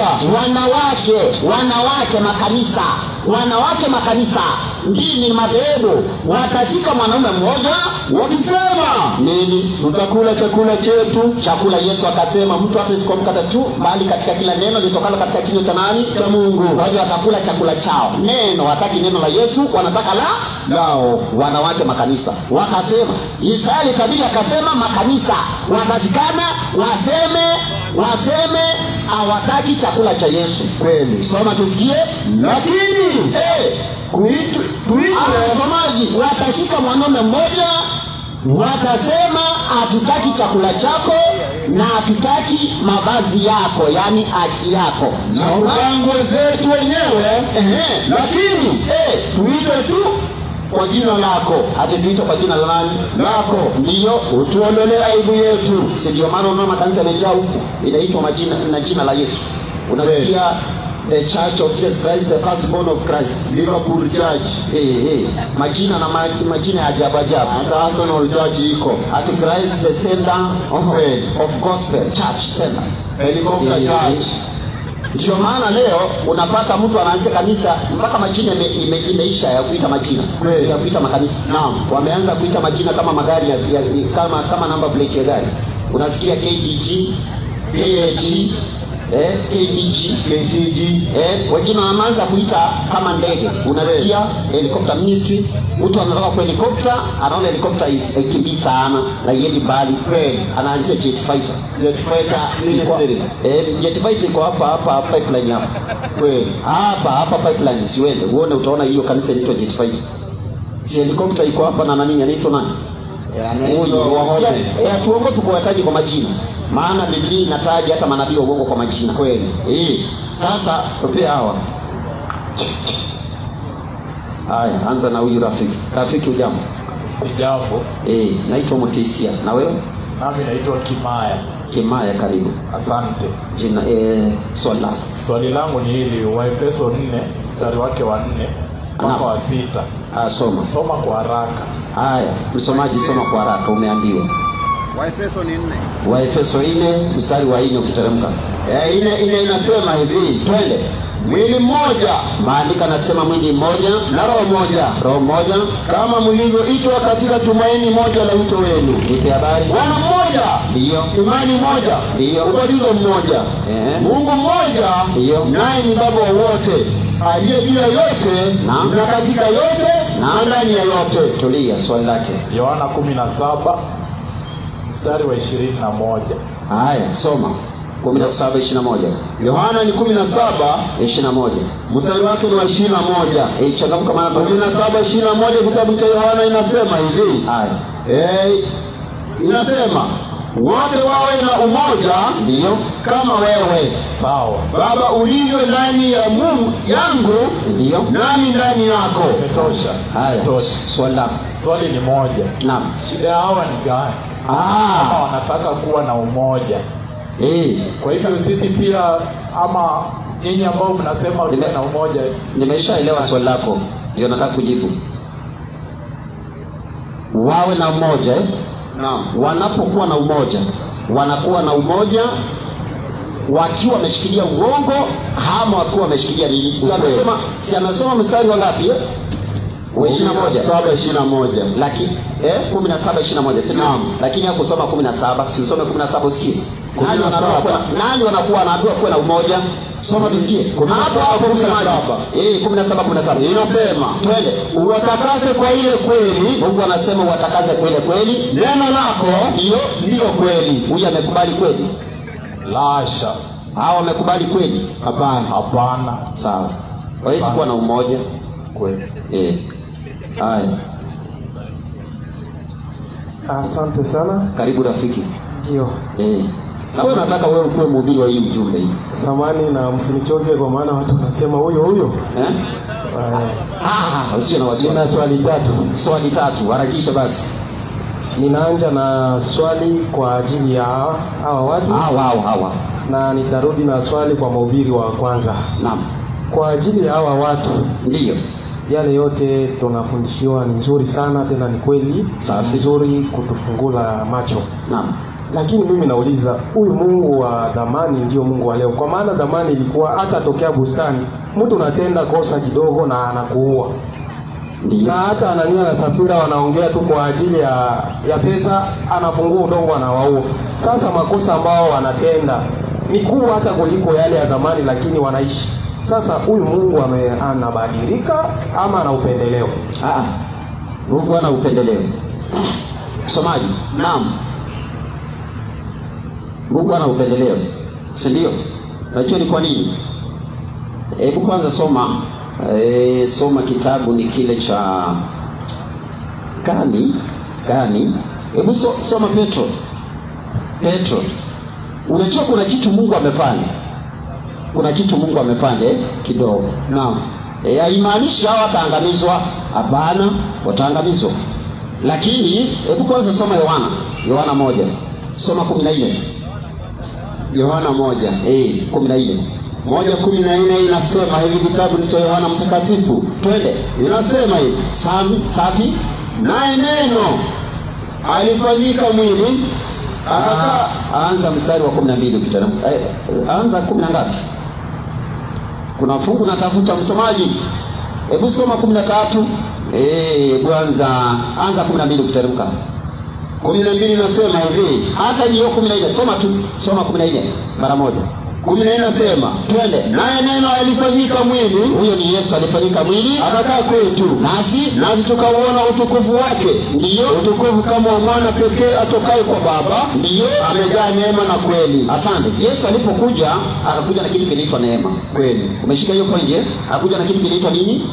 Neema. Alipokuja na hiyo neema, msomaji, naam, akasema hiyo neema ni kwa ajili ya kina nani? 2:11. Soma kwa haraka.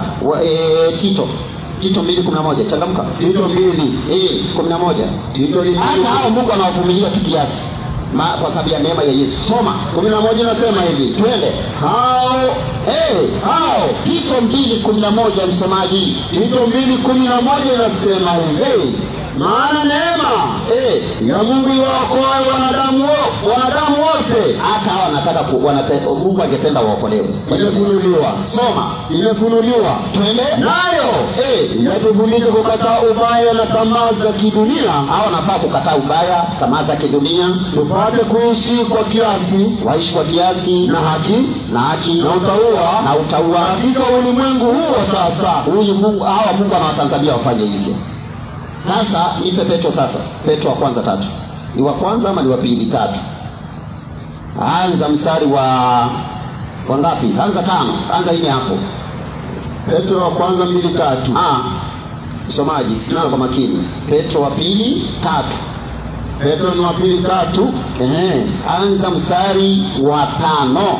Mstari wa 5 inasema hivi. Ndiyo, maana ufumba macho yao. Kuna watu ambao wanafumba macho yao wasione neno hili ya kuwa zilikuwako mbingu tangu zamani. Kulikuwa na mbingu tangu zamani, na nchi pia ilikuwa tangu zamani. Imefanyizwa kutoka katika maji, na ndani ya maji, ndiyo kwa neno la Mungu, na ilifanyika hivyo kwa neno hili la Mungu. Soma. Kwa hiyo dunia ile ya wakati ule ilibarikishwa na maji. Sio, unajua? Naam, endelea kusoma. Ikaangamia. Lakini mbingu za sasa na nchi zimewekwa akiba kwa moto. Lakini mbingu za sasa na nchi zimewekwa akiba kwa moto, kwa neno hilo zikilindwa hata siku ya hukumu na ya kuangamia kwao wanadamu wasiomcha Mungu. Umesikia hiyo? Kwa nini imewekwa akiba? Ni akiba Mungu ameamua kuja kuangamiza mara moja. Yaani watakuwa kuni. Endelea. Inaendelea kusema mstari wa 8. Twende. Lakini wapenzi, ndiyo, msilisahau neno hili. Kwamba kwa Bwana siku moja ni kama miaka 1000. Endelea. Na miaka 1000 ni kama siku moja. Endelea. Bwana akawia kutimiza ahadi yake. Na Bwana atakawia kutimiza hiyo ahadi yake ya kuangamiza, kama wengine wanavyokudhani kukawia. Twende. Bali uvumilia kwenu. Mungu amekuvumilia, amevumilia watu, amewavumilia sana. Maana hapendi mtu yeyote apotee. Hata mimi amenivumilia. Hataki hata mtu mmoja apotee. Si hata anataka wapotee. Ni kweli. Soma. Bali wote wafikirie toba. Anataka hata wafikirie toba.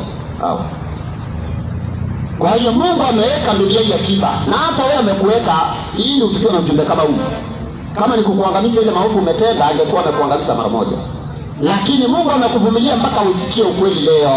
Usikie. Si leo umesikia? Naam. Umeelewa? Ndio. Haya. Swali ya pili. Naam. Nilisikia mhubiri ya kwanza hata na mhubiri ambao uko hapo. Naam. Tunaongea sana kwa ajili ya shetani kushawishi watu kwa dhambi. Na tunamjua ya kwamba shetani ni muongo ambao anasema uongo. Kweli. Lakini kuna vitabu ambao nilisoma hapo ambao inafanana kama alisema ukweli na sio uongo. Napenda nifunuliwe. Twende kitabu ya Mwanzo sura 3 mstari wa 5. Haya, soma hiyo 3:5 kwa haraka. Mwanzo 3:5. Anasema aliona ni kama shetani hapo alisema ukweli. 3:5 kitabu kinasema hivi.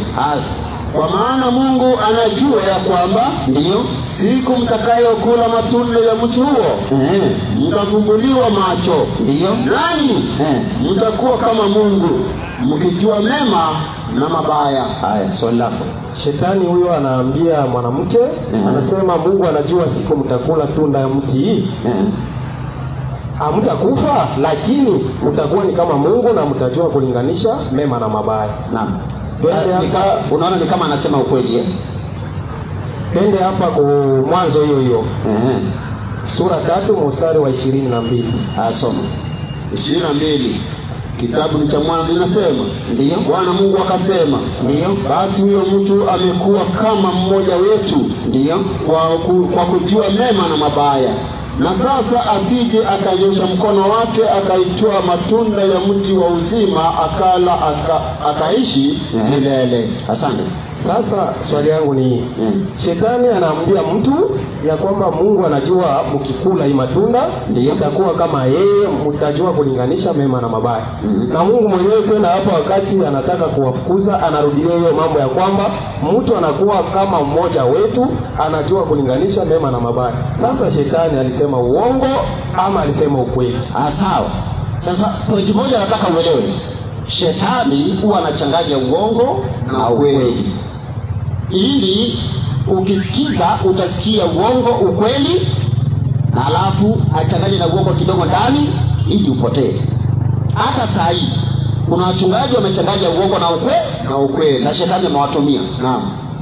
Ili wachanganye ukweli na uongo, wewe ukiangalia 100%, ukiangalia at least 90% unaona ni kama ni ukweli. Huyu mchunguzi, Lakini hata kingine kamdogo tu usipomchunguza vizuri, kumbe ni uongo. Ile ndio Shetani anafanyanga. Kwa hiyo acha nikuonyeshe uongo yake hapo. Kwa hiyo kuna ukweli alisema, lakini kuna uongo pia aliweka. Wewe umeiona hiyo uongo aliweka? Haya, si urudi hapo. 3. Asoma mstari wa 4. Changamka msomaji. 3 nasema, Ndiyo. Nyoka akamwambia mwanamke, hakika hamtakufa. Adamu leo yuko ama alikufa?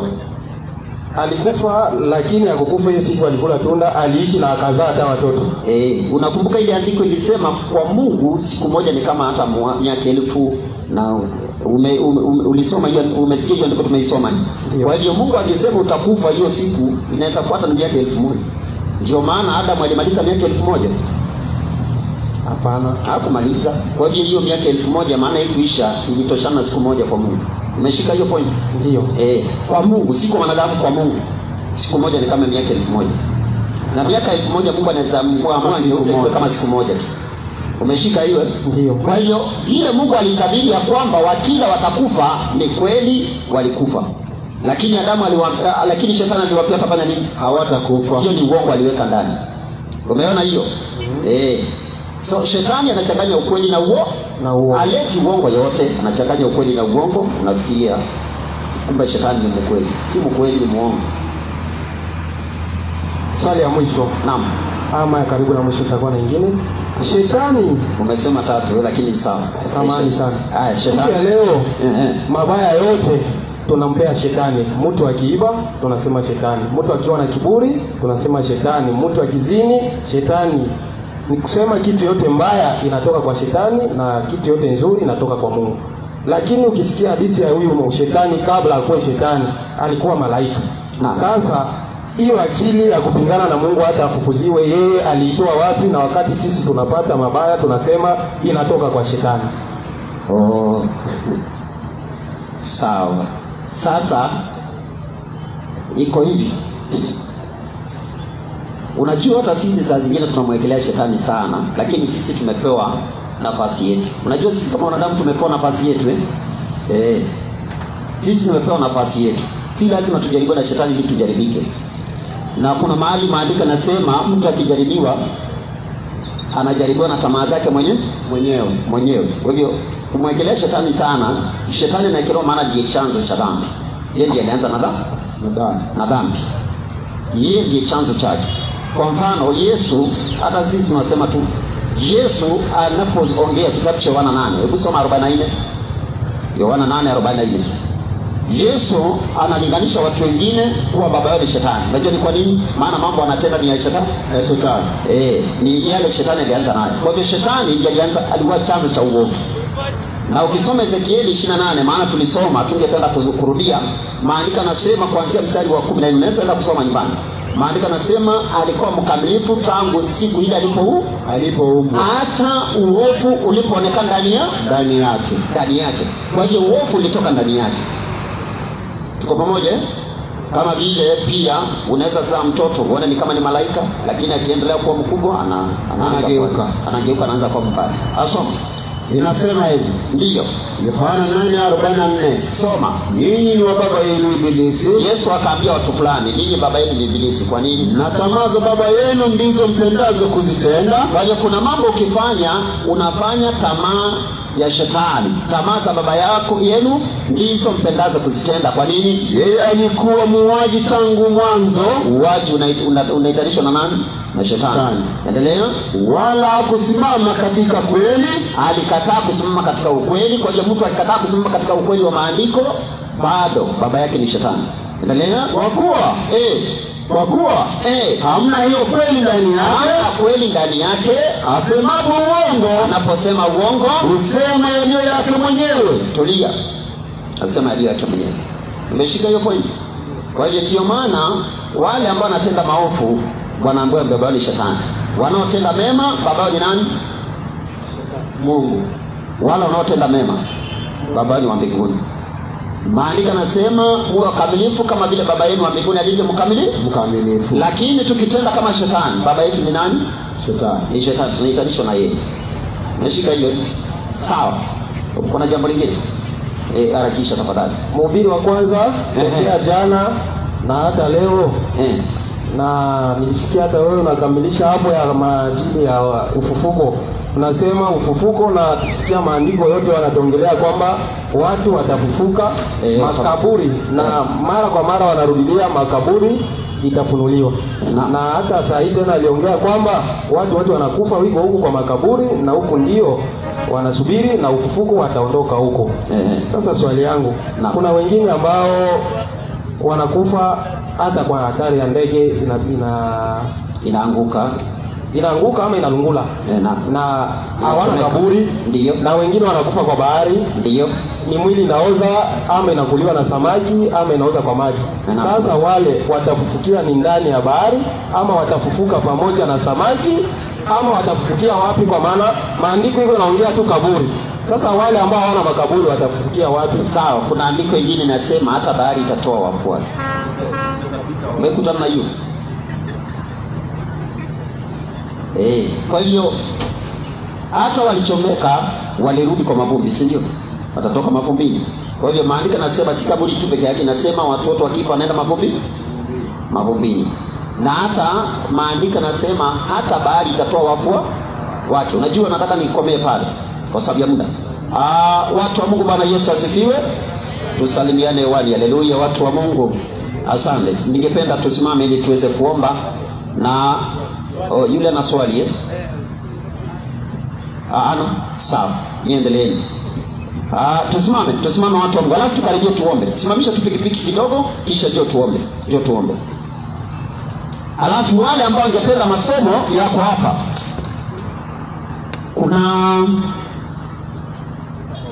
Kuna masomo hapa. Watu wa Mungu, tungependa watu wasome waelewe ukweli kivyao. Hapa kuna masomo inaitwa Beyond Ikamed. Kuna mtu alishika, kama ukupata hii unaweza chukua hii Beyond Ikamed. Alafu kuna hii Commandments Attached. Kama ukupata unaweza chukua. Pia wale hawakupata hiyo. Lakini wengine najua hawakupata hii. Hii inaitwa Planet in Rebellion. Kwa hivyo kama ukupata hii utachukua. Kwa hivyo watumishi watawasaidia kuwapea, lakini ningependa tuombe ili mkisalimiana mkipewa tuweze kwa tunaondoa hizi vyombo. Bwana Yesu asifiwe watu wa Mungu. Kwa hiyo tafadhali kwanza tusimame, acheni kupeana kwanza tuombe kisha tuendelee. Karibieni. Nauliza hivi jioni ya leo. Alafu naomba nikata hiyo. Watu wa Mungu, Bwana Yesu asifiwe. Amen.